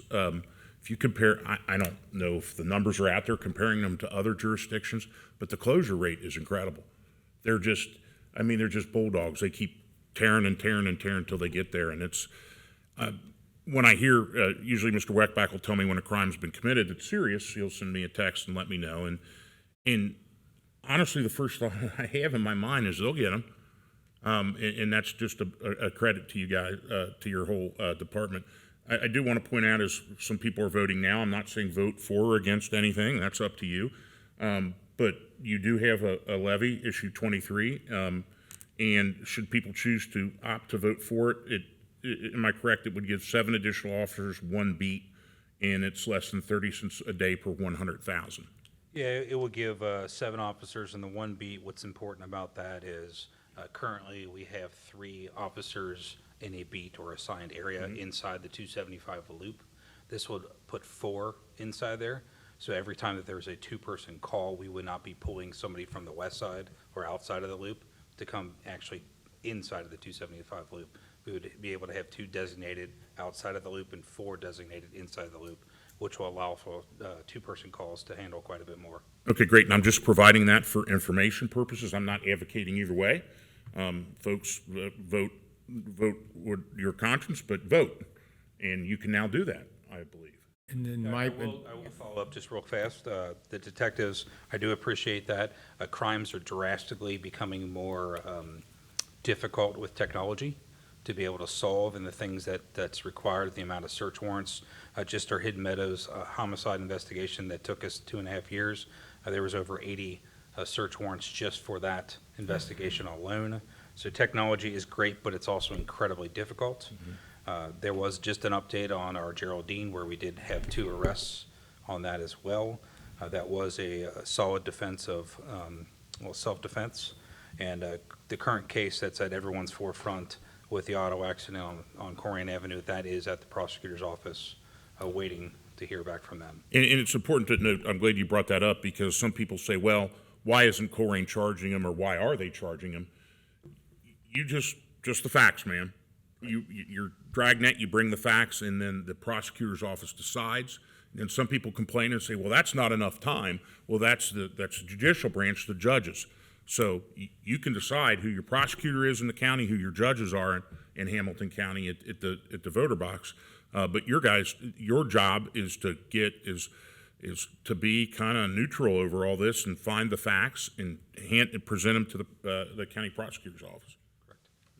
And my question I just previously asked, and you might not know because, as you said, we have 125 calls a day. Last evening, I saw at least 4 of our cars out there on 275. There were 8 cars over on the shoulder. There was a motorcycle underneath a van. You know what that was? I can tell you that it wasn't a fatal crash. It was or was not? It was not. These guys I drive quite a bit, and these guys on the motorcycles just, I've seen them zooming past at I don't know what speed, because I run around 60 myself. I was out on 275 about 3 weeks ago, and somebody went flying past me, and by the time I got out to 747, that motorcycle was in pieces, and the traffic was stopped, and I don't think that guy lived. These guys on the bikes need to slow down and they go the same speed as the rest of the traffic. They do tend to be the first to the crash. But the motorcycles do? Well, God save them. It's just slow down and live. Thanks. Thank you. I'll take a moment to brag on Chief Cordy's team a little bit too. We had 2 employees get support services awards by ASPA as well, one of which was Nancy Spears in Ed's office, and the other was Rob Shepard, who's our IT director. So great to see them recognized for all their hard work. And with that, I'll invite Tiffany Mays to the podium. Welcome, Ms. Mays. Hello. Thank you. All right, for our monthly park visitor vehicle count, in Heritage Park for the month of September, we had 4,081 vehicles come through for the month, and then in Colerain Park, we had 4,276 vehicles, and Clippard Park is once again our highest, most visited park at 4,953 vehicles. Our trash and litter, we collected 3 signs, 42 bags of trash, 4 shopping carts, and 1 mattress. So I thought that was Thank you for interesting. that. And finally, the last thing I would like to mention during my report is a heartfelt thank you to the Colerain Historical Society.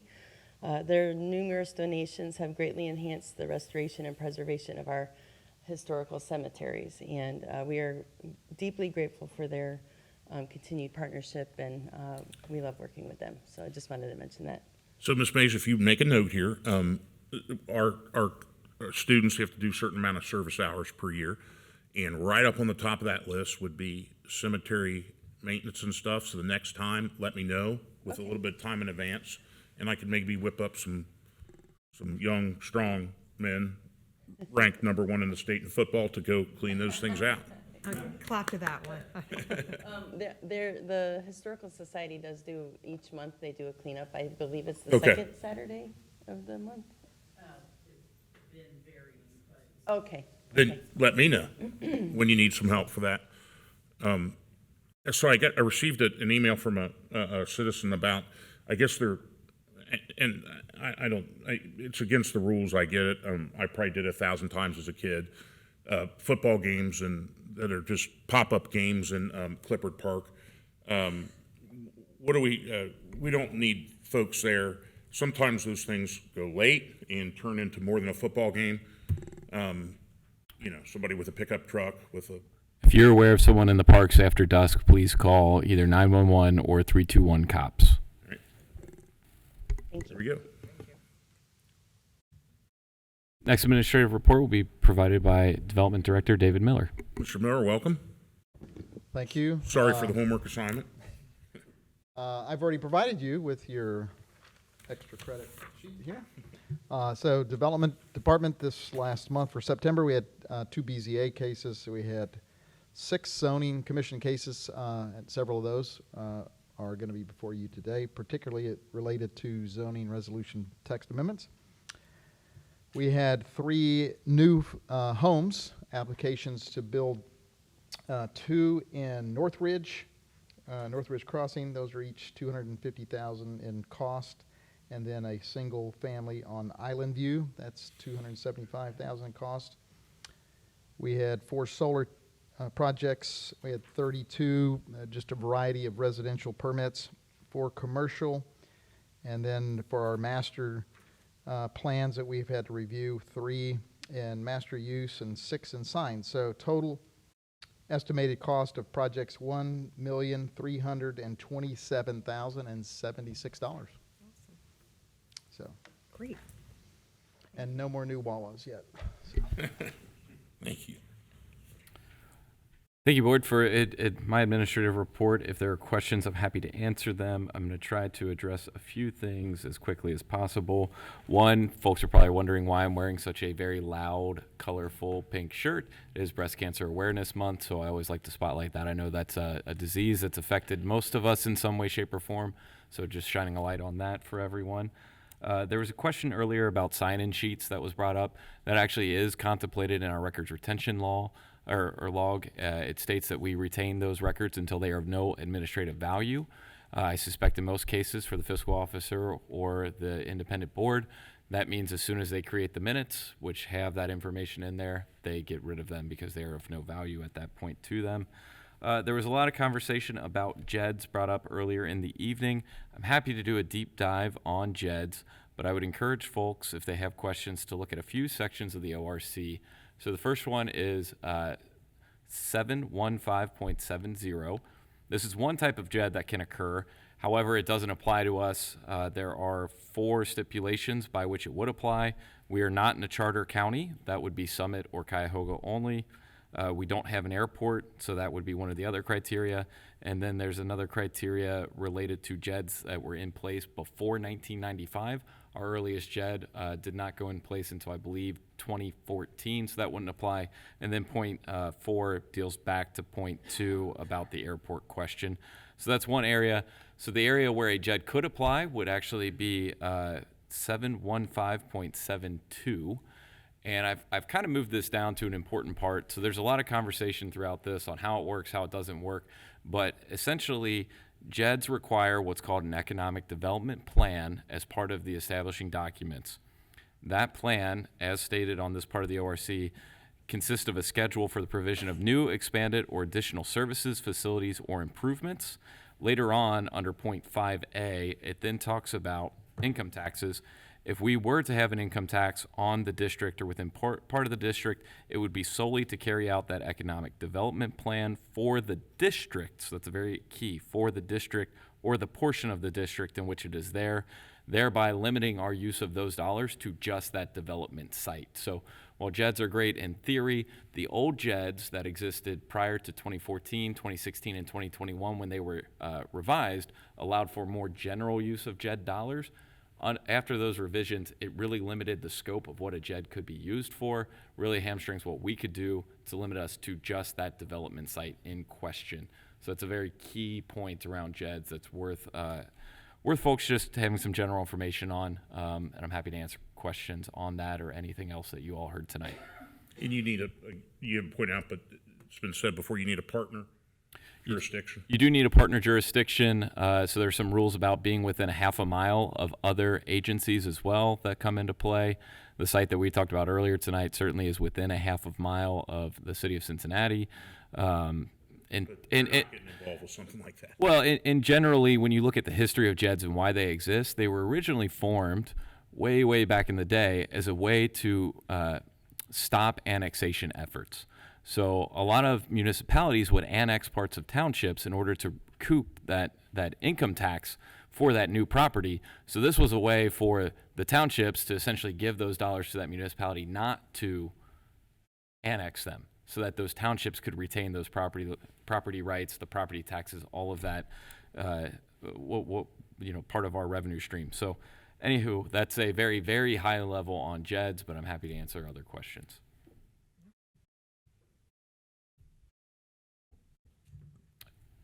That's good. Nobody? Okay. Then I guess we'll go to the trustee reports. I'll be very short. I'll try to pink each other this month because we are very much in support of those people going through and suffering, and hopefully a lot of people are on the path to recovery for Breast Cancer Awareness Month. And I wanted to give a shout out to all the volunteers, and especially Debbie Potzner for Oktoberfest this past Saturday. It was a wonderful event, great weather for it, lots and lots of dogs. So she's on a well-deserved vacation right now. That was a lot of work for her. Go ahead. I'll be very short. Thank you to everybody who's still here and has stuck around. I've still give out my phone number at every meeting, 513-404-3057. I get plenty of calls. I've been out visiting all sorts of people. Primarily, it's overgrown properties and, hey, my neighbor's got this junk car. What do we do about it? That type of thing. But feel free to reach out to me at any time. Thank you. I will be short as well. Yeah, thank you for everyone. Continued attendance through kind of a long meeting, and thank you for your patience as we try to memorialize the Wawa situation. And I think I'm just gonna go with that being it. All right, then we go to new business. Thank you, Board. If it pleases the Board, I would recommend moving up development item D to this point in the agenda just for the applicant that has remained. That's a great idea. I'm going to motion to move development item D to where we to 10A. I'll second.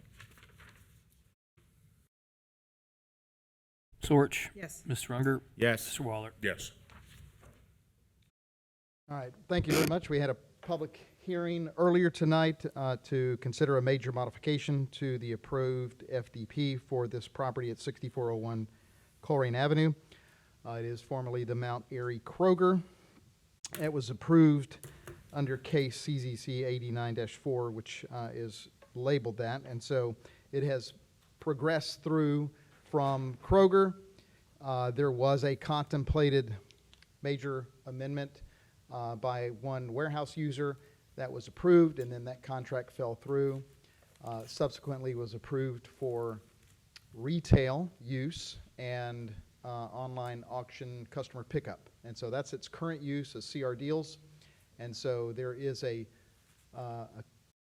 LOI contract right now to sell the property to Goodwill, and that's the applicant that's before us.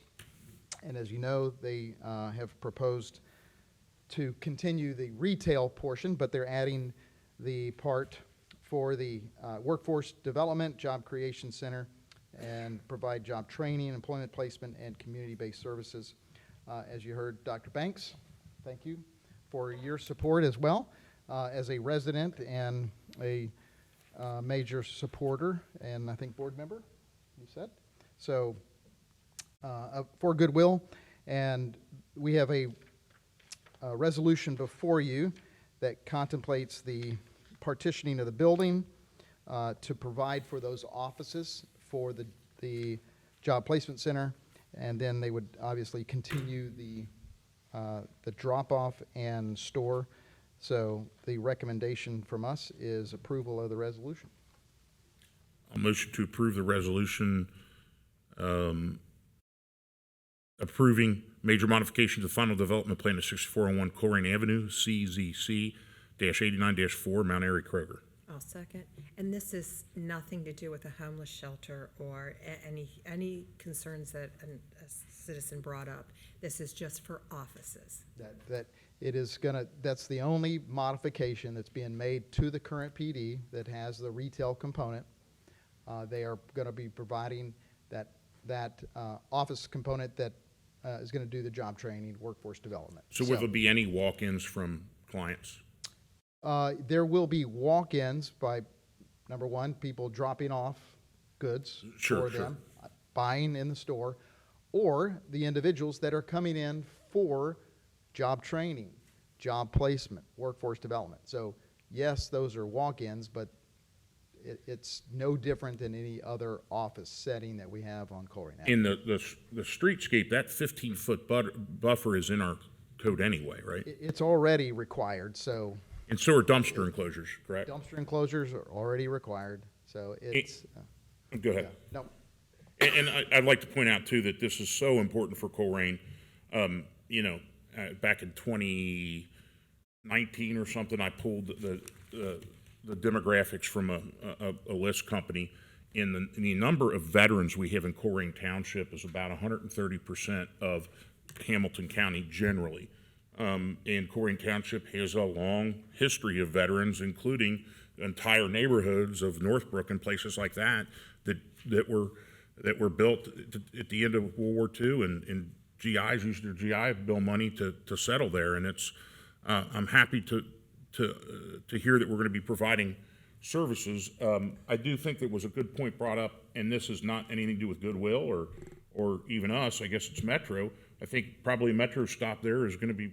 I think that'll be used frequently. So I don't know if that's something we can reach out to Metro for, or sort of. I do think something proactive on our part. Yeah. To notify them that there will be, we think, increased activity.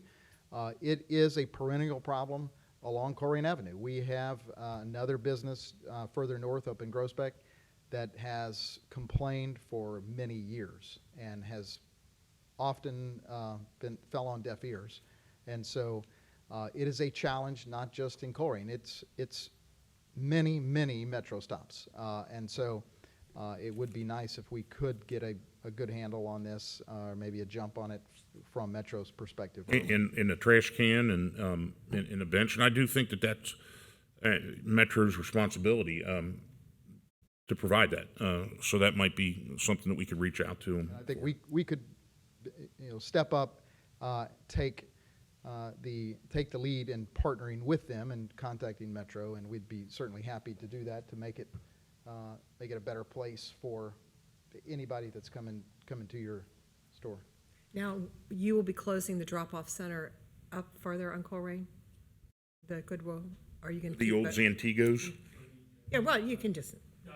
We're not sure yet. Okay. Use the mic, please. Sorry, they want to hear you. Okay, sorry, my bad. Okay. Mark Heemstra, President, Goodwill Industries. We're not sure if we're going to close that yet. We opened a store over in Deerfield, and we had a drop-off donation center at Landon, and just within less than a mile.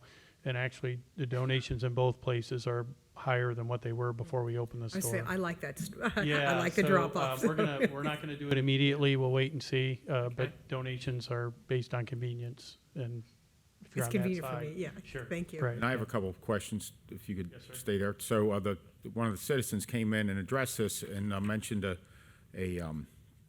JED district there, and the Goodwill provides employment opportunities for a lot of people that might not have the ability to work at other places, and for that, I appreciate your mission. I don't know that those are the highest paying jobs, and I wouldn't want to put an additional burden on those folks with an income tax. So I would be not in favor of whatever incarnation of a JED would be there. The locking dumpster was brought up, and there's a fence that protects the back of that property, and your dumpsters will be behind that fence. So they kind of are locked, and if somebody wants to jump the fence, then they've already violated having it locked. A security plan, I'm sure your insurance carrier insists that you have some type of security there. Cameras, lights, Yeah. yes, sir. More medical runs versus, there used to be a Kroger store there, and I'm sure Kroger had plenty of medical runs too. I don't see where your store would have any more or less than any other public building. I agree, but these are already, in most cases, citizens of Colerain Township. So Right. whether they're coming to our location or their residents, I'm not sure where the increase would come from. And then one of the other points that citizen brought up is, do we shelter homeless? And the answer was Absolutely. no, Not in this obviously. location. And then that same citizen was concerned with people back in the woods. Well, the situation got a lot better when that fence was put up, because when Kroger was there was a street that butts up to the back of that property line where the honeysuckle is. And because I give out my phone number a lot, that I remember that person called me, and we sent our PD over and encouraged those people to move along, and that was probably 7 or 8 years ago, or it was a while back. But thank you for your investment in Colerain Township, and we look forward to your success pending a successful vote Thank here. you. And I please come back. sincerely appreciate that. Appreciate y'all. Thanks for moving us Please come up back on and the visit agenda. us in a few months and let us know when your opening is, and how long do you think it'll take to get this turned around? So we don't take a possession, we've signed the LOI. This was a condition of purchase, so we take possession of the property on January 1st. We imagine that it'll take us about 5 months, because we're gonna divide the inside of the building up for different business, retail sets, and we're anticipating being open May 1st. Well, great. Well, please come back and let us Have a good know, ribbon cutting. and we'll look forward to that. Thank you for your contribution to our community. Thank you. We're sincerely looking forward to doing things with and for the community. Appreciate it. Thank you. Thank you. Okay, Ms. Orich? Yes. Mr. Unger? Yes. Mr. Waller? Yes. okay. Okay, for the first item of new business, will be presented by Assistant Chief Packer from the Fire Department.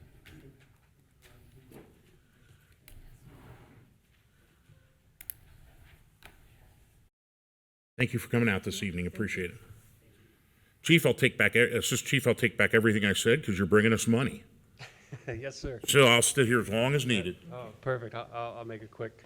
The first item of business, as Mr. Weckbach mentioned, it would be the motion to accept the AFG grant. The total for the grant, the $289,820, the federal share of $263,472, and our 10% local match, $26,347. This is an investment into our personnel's overall health and wellness. So this is a 2-year program here. The biggest part of this program is expanding our cancer screenings for all of our personnel. So over the 2-year period, we'll be conducting what is considered the gallery test. And the gallery test has expanded cancer screening as part of our blood draws, our annual blood draws. All of our personnel are required to conduct annual blood draws. So this gallery test, it's looking for over 50 different cancer markers. So that's something that we currently do not offer our personnel. So of this grant, that's with a cost of over $600 per employee, that's going to cover that for 2 years, and that's $202,000 of the grant right there. The other part, which is a really important part that we've been working on here through our peer support advisory committee, The behavioral health component. There's a couple parts to this behavioral health component. One being bringing on a licensed clinician to serve on our peer support advisory committee for 2 years, contracting with that clinician to help guide us through policy development, guide us with trainings, and providing some on-shift trainings to our personnel over the course of 2 years. And then the other part of that is what's considered a neck-up checkup. This would be required by all personnel. It's now recommended. So we're required to conduct annual physicals, but it's now recommended that a behavioral health assessment be a component of the annual physicals. And so all of our personnel will go through these neck-up checkups over the course of 2 years. We'll evaluate the efficiency of that, the effectiveness of that, and then help determine the frequency of how often we would conduct these neck-up checkups. So what it is not, it's not a fit for duty evaluation, but what that is sitting down, all of our personnel being able to sit down one-on-one with a licensed clinician and being able to talk about their stressors, how they manage their stresses, how they manage a healthy work-life balance, and things along that line. So we're really excited for the opportunity to expand on our health and wellness programs here through the AFG grant funding. I'm a motion to accept an assistance to firefighters grant for a total budget of $289,820, the federal share of which is $263,472.72, and a match of non-federal, $26,347.28. I'll second. Thank you so much for applying for this, and I'm so happy to hear the neck up from the checkup and that it's kind of informal. I can't imagine what your men and women go through in a day, more or less a year, more or less 20 years. And, we try to pay as best we can, but I think the most important thing we need to do is take care of our folks there. And I sincerely mean that. And you've got some of my former students, so I have a vested interest in it. And it just makes my heart happy. So. Appreciate that. No other comments? Ms. Orch? Yes. Mr. Unger? Yes. Mr. Waller? Yes. Thank you, Board. The next few items will be presented by Police Chief Ed Cordy.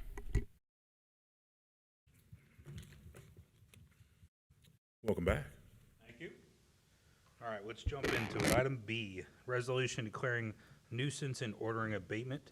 This resolution allows for removal of uncontrolled vegetation and/or refuge at the following properties: 3252 Ainsworth, 2414 Blue Lark, 2434 Blue Lark, 2577 Burnside, 10008 Glen No Court, 3269 Lapland, 2272 Miles, 2520 Springdale Road, 7239 Swirlwood, and 7127 Thompson. Recommend adoption of the resolution. A motion we approve the resolution declaring nuisance and ordering abatement at the properties as described by Chief Cordy. I'll second that. And the 2272 Miles Road, you might not know this, is that a repeat? We've been there before a couple times. It is. They just don't get it. Nope. Ms. Orch? Yes. Mr. Unger? Yes. Mr. Waller? Yes. Item C, resolution declaring a junk motor vehicle at 10261 Pottinger Road. At this address, there is a 2003 orange Pontiac Vibe with Ohio plate KIS 3200. Recommend adoption of the resolution.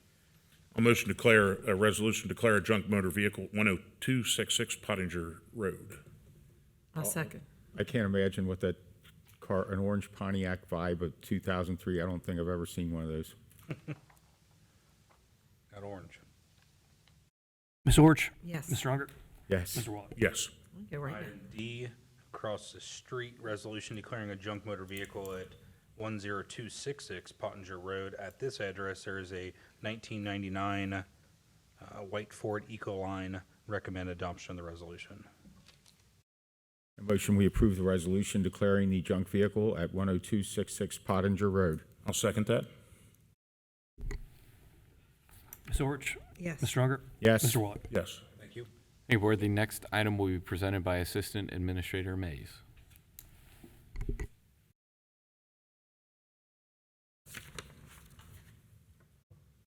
Hello again, Board. On the agenda is a motion authorizing the Township Administrator to execute an agreement with HPA Development for snow and ice removal of the villas at Taylor Glen subdivision. This item can be found on page 77 of your agenda packet.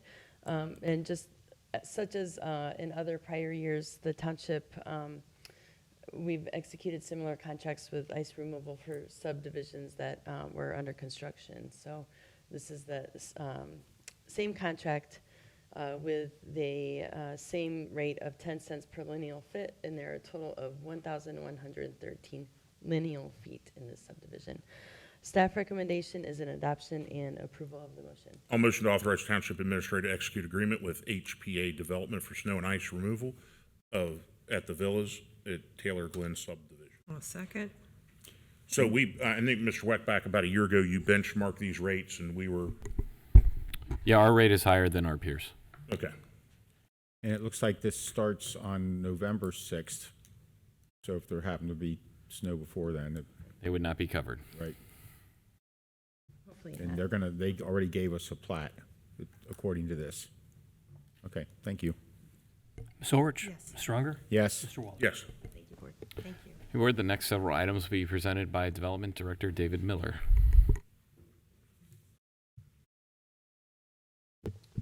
All right, back with our zoning resolutions.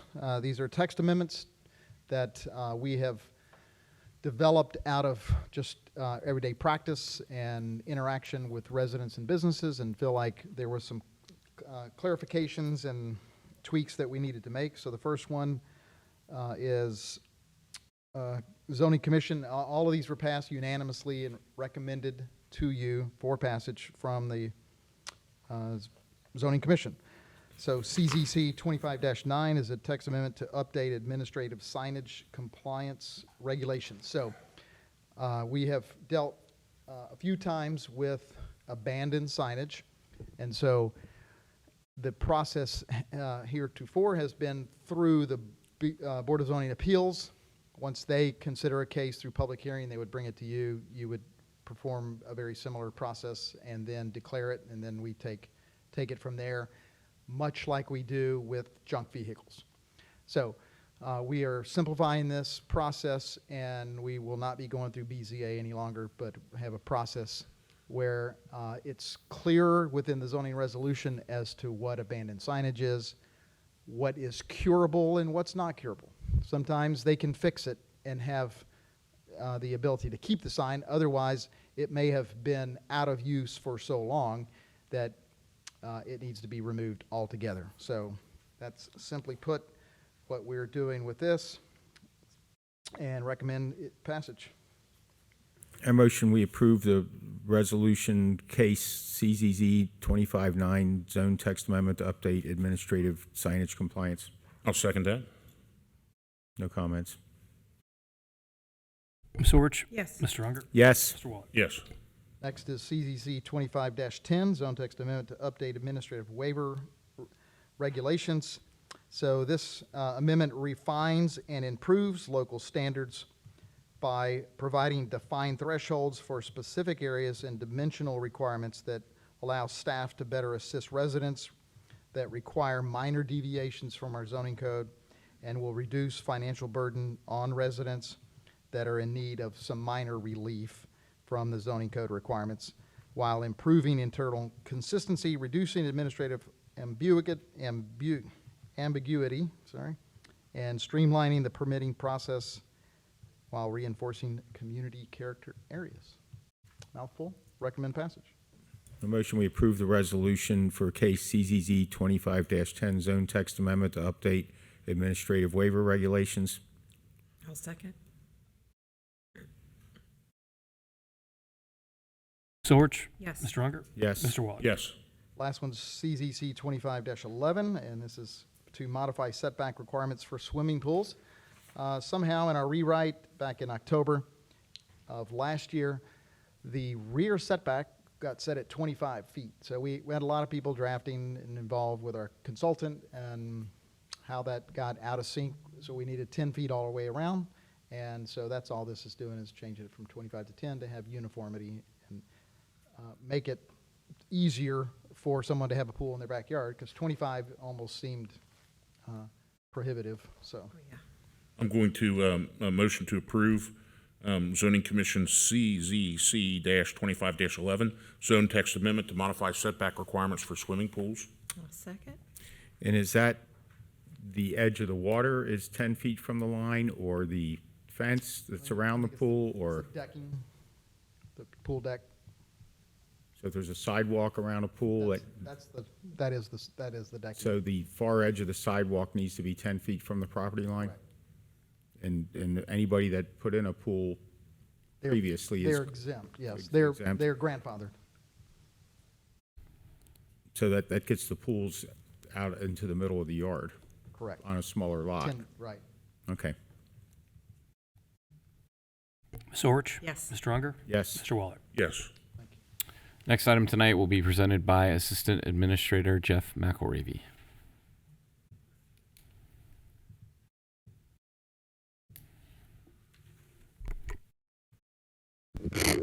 Welcome. Board. Thank you.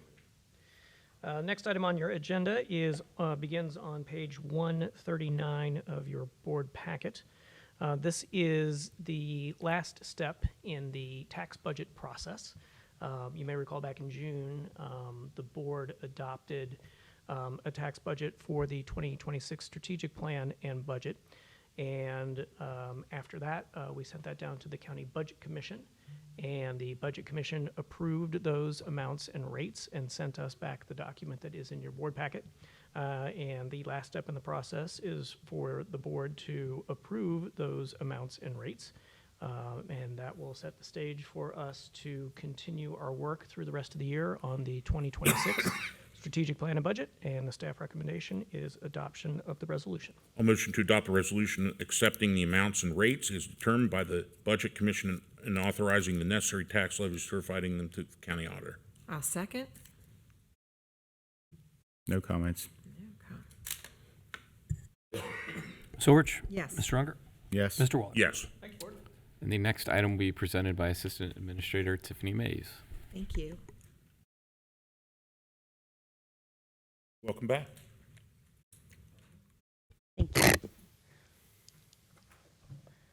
Okay, the item on the agenda for your approval is a motion authorizing the Township Administrator to execute an agreement with Choice One Engineering for the right-of-way plans for Compton Road sidewalks at a cost of $120,000. This can be found on page 144 of your packet. As you know, we back in April, we presented the contract with you for the engineering and design of the Compton Road sidewalks. We can't do the right-of-way plans until we know exactly from the design which properties that affects as far as the construction limits. So we're at that stage now where we have to add that component to our contract with Choice One Engineering. So I am recommending an adoption and approval of the motion. I motion that we authorize the Township Administrator to execute an agreement with Choice One for right-of-way plans for Compton Road sidewalks at a cost of $120,000. I'll second. Ms. Orich? Yes. Mr. Unger? Yes. Mr. Waller? Yes. Thank you, Board. Thank you.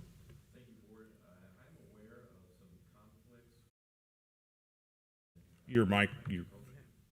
Sorry, thank you, Board. I'm aware of some scheduling conflicts with members of staff, and to accommodate that, I would actually recommend cancellation of the October 28th board meeting via motion, but that is certainly at the discretion of the board.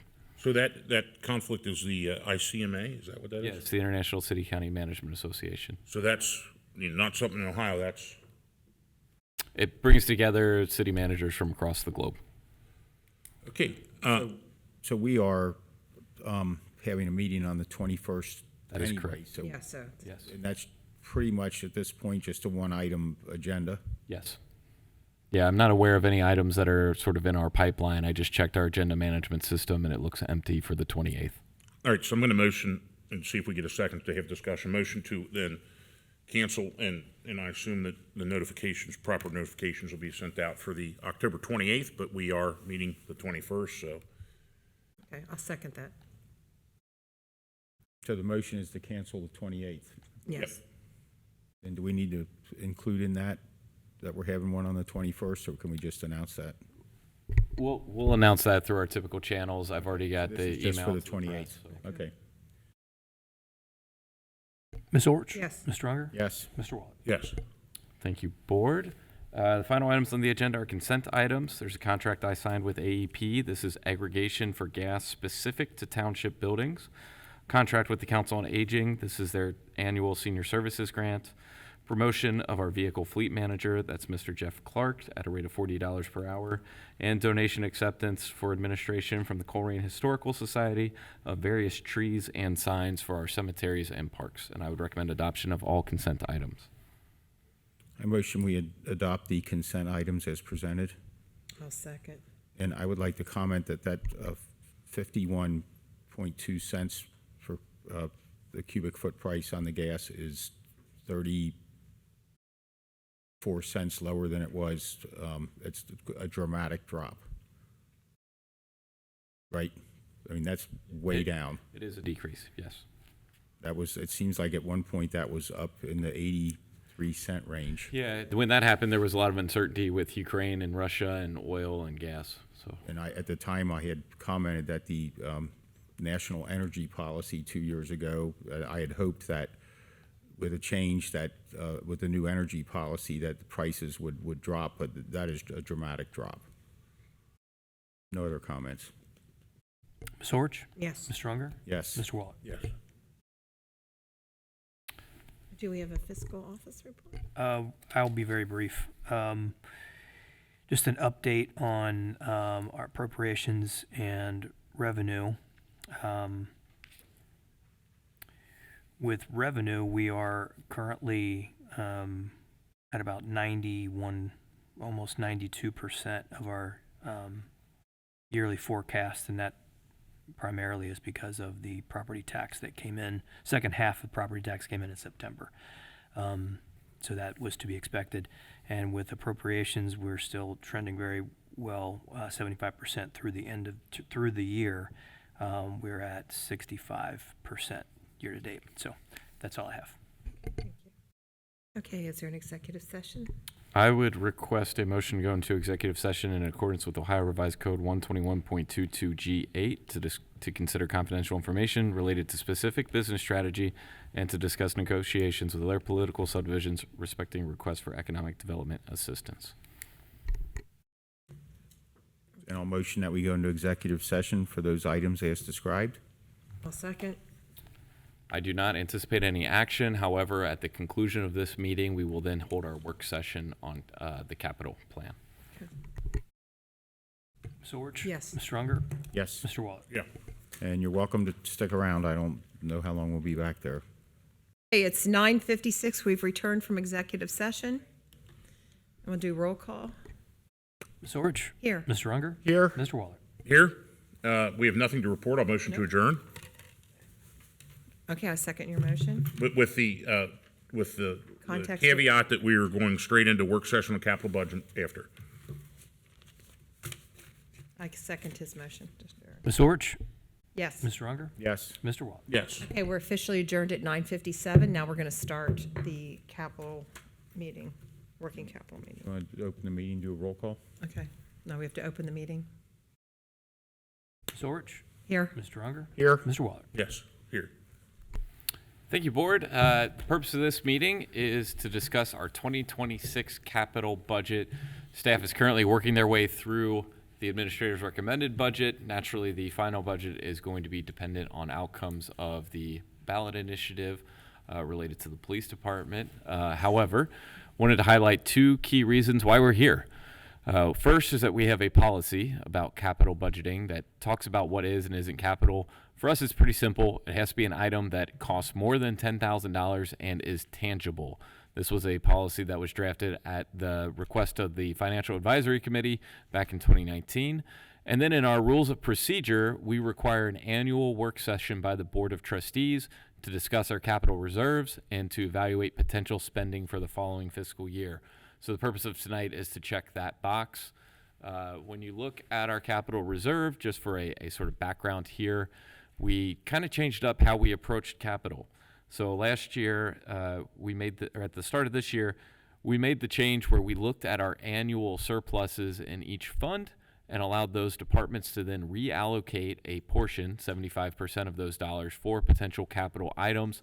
This is going to help us to make some significant progress on deferred assets over time. So that's just some background on what we did this year.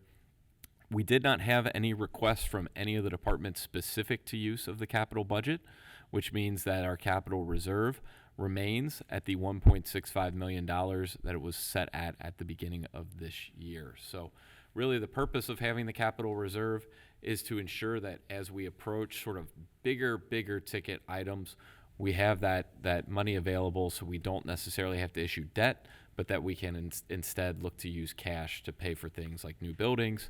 Every building does have a lifespan, and so at some point they will all need to be replaced. This is our capital plan for 2026 through 2030 as currently contemplated.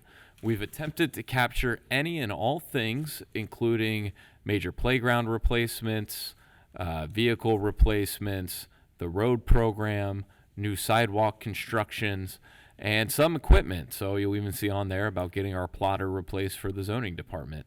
There is an What replaced for zoning? the plotter that would be in 2027. So that's the essentially oversized printer is the easiest way to describe what that is. All of these items go through a rigorous what we call Turk score. So that's I'm trying to think of what the acronym is, but essentially it looks at their age, their mileage, and their overall condition, as well as the amount of maintenance we've been spending. That then spits out a number that says, hey, this vehicle is going to be good for another few years. Hey, this vehicle likely needs to be replaced sometime in the next 5 years, or this thing is in really bad shape and we need to replace it yesterday. And so typically the items that are need to be replaced yesterday make it into the plan for the following year, and we try to plan out when we believe the other items are going to hit. There are some pretty significant items for this building. We've had some major issues.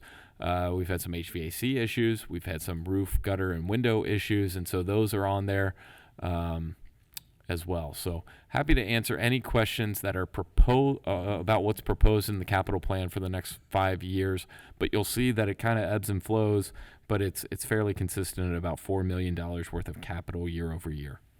On the building HVAC, where is that on that list? So right now, there's not anything in particular for replacement of the chiller. We've actually had to spend some dollars this year to make some pretty large upgrades to it. We're anticipating one more expenditure before year end as well. That's going to be a large impact on chiller costs. And when I say large, We've replaced that since you've been here. in 2018 we replaced the chiller. And so the chiller, I believe, has 2 or 3 different cooling towers and units. And so we're having some issues with communications and the actual system itself. And isn't there a longer warranty on that for that type of equipment? I'm not 100% sure what the warranty is, but I know that there's some work that needs to be done that would be outside of warranty. And on the sidewalks, is that is our portion of costs outside of our? No. grants? So the sidewalk costs shown are full costs for those sidewalk projects. So for example, when you look at the Compton Road project, that's an easy round number. We're getting $1 million from OKI. That's already allocated. That's federal dollars toward the sidewalk for Compton Road. Our plan is to continue doing like we've done in the past and apply for the local match through sources like Sorta Metro in order to offset our needs and to defray as many of these dollars from the general fund as possible. So do we have an idea what the underspend will be at the end of this year? Because we're getting close. Yeah, not quite yet. So we do look every month at our year-end projections. Right now, Mr. Baker is going through a process of making sure that all the lines have the dollars that they need in place in order to make sure that we can make payroll and different things like that. Once that process is completed, since we're through 3 quarters, we'll have a better feel for where we are. But until we sort of start telling departments to stop spending, there's always a chance that more dollars will go out than we anticipate. And there's a number of items in the capital budget and in the operating budget that are up in the air till after the first Tuesday in November, I think. Yep. I mean, that's I think that's the way that this is going to go. Is if the police levy fails, we would have to take a hard look at each and everything, and that includes everything on this capital plan. So this document doesn't really talk about sources, revenue sources. So since you brought that up, Matt, that reminded me with police cruisers in particular, we are using our TIFs to cover a significant portion of those cruiser costs. So the way I've been framing up TIF in Colerain is that it means taxes for infrastructure and fleet. And so that's an example of the fleet that we'd be using it on. When it comes to infrastructure, we also look at the TIFs to help offset sidewalk build-out costs and different things like that. So as you see, Station 109 connection, that's planned for 2027. That's planned to come from the Abbeytown TIF to build out that sidewalk connection out to Kemper Road. So some of these other things like, I missed it, the plow, can that be TIF money? Potentially. And those are all questions that we'd have to run through legal to see how we could or could not spend them. Right now, plow replacements are contemplated out of our road funds. The 4 different road funds that we have are doing pretty well. That's evidenced by the size of the road program that you see there. We're anticipating a $2.5 million, upwards of a $2.5 million road budget for next year. How much is that as general fund and how much? $1 million of that is the general fund. That's the $1.5 million is from fund balance in our road funds. okay. So gas tax has been performing well. Now that's one that I think in the long term, as people move toward more fuel efficient vehicles, we will eventually start to see some declines in revenue. But for the moment, it has done well post-COVID.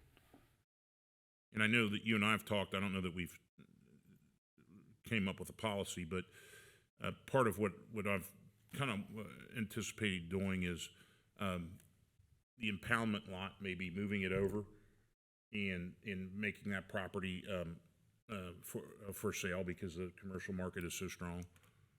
Yeah, I mean, those are some things that we would have to take sort of a strategic big picture direction on. I don't believe it is in our contemplated strategic plan for 26. Okay. But that would be something that, should it make sense financially, we could explore further. One of the nuances with the impound lot would be just getting it set up the right way and understanding that there's some problems, major problems with that building as it currently sits. And there's roof and gutter problems. Yeah, those are those major problems. Yeah. So water penetration issues and various things like that we know are going to be long-term. In my mind, living through this in North College Hill with the Clover Nook building that we got for free, that turned out to be the biggest albatross in the world. I'd want to get rid of this thing as soon as possible. Well, the school district is thinking about replacing that school that is immediately adjacent to it, and Okay. I think that should be part of the Yeah, that could be part of the conversation. discussion. Maybe they have something we want and we have something they want. Yeah, I mean, that could absolutely be part of the conversations that we have moving So I forward. don't want it to deteriorate to the point where it's got mold or Right, but if we just Yeah. trade it to them for a piece of property somewhere else, then we don't have to tear it down and we can just walk from it. And there's some grant programs out there that if there are some issues that we need to remediate that are available. I know there's one called ULAP that's through the Hamilton County Community Development Group. It's also in partnership with Alloy, and essentially that provides funding for smaller scale projects that need asbestos or other types of remediation work. And there's an efficiency being located right next door too. It's pretty close. Yep. So that is essentially the presentation that we have for tonight. If there are further questions or comments or items that you all would like to discuss on this, we're happy to answer Where is them. this available at? This is in the agenda packet for this meeting If tonight. anybody who's watching wants to take a look at it, just go online and go to our agenda packet for October 14th, and you will see it.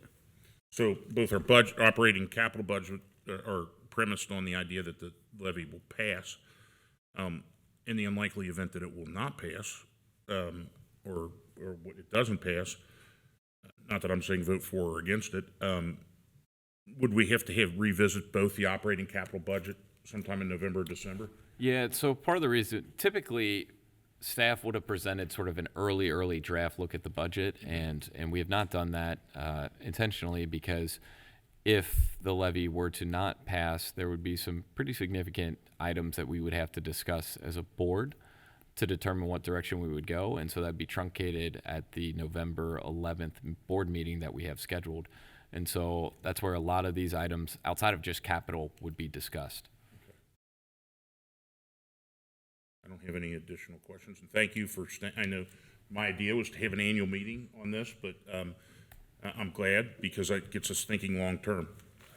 And for those watching at home, this is a great opportunity for the three of us to have this discussion because, as I always say, we don't get a chance to talk about these things except when we're in session, so. Would you like to give out your cell phone number? 513-404-3057. Please review the list but no, Matt, it's true. You know, we don't get to talk about these things. So. Right, no, I agree. For Dan's amusement, since he mentioned earlier, we do not have an orange Pontiac vibe, but that is what a Google image search showed me an orange Pontiac 2003 would look like. It looks like the Bengals' offensive line. Oh, geez. What offensive line? I didn't see one. I have no other comments. Should I motion for adjournment of the work session? I do. Okay, I'll second. Ms. Orch? Yes. Mr. Unger? Yes. Mr. Waller? Yep. Okay, we're adjourned at 10:09. Thank you.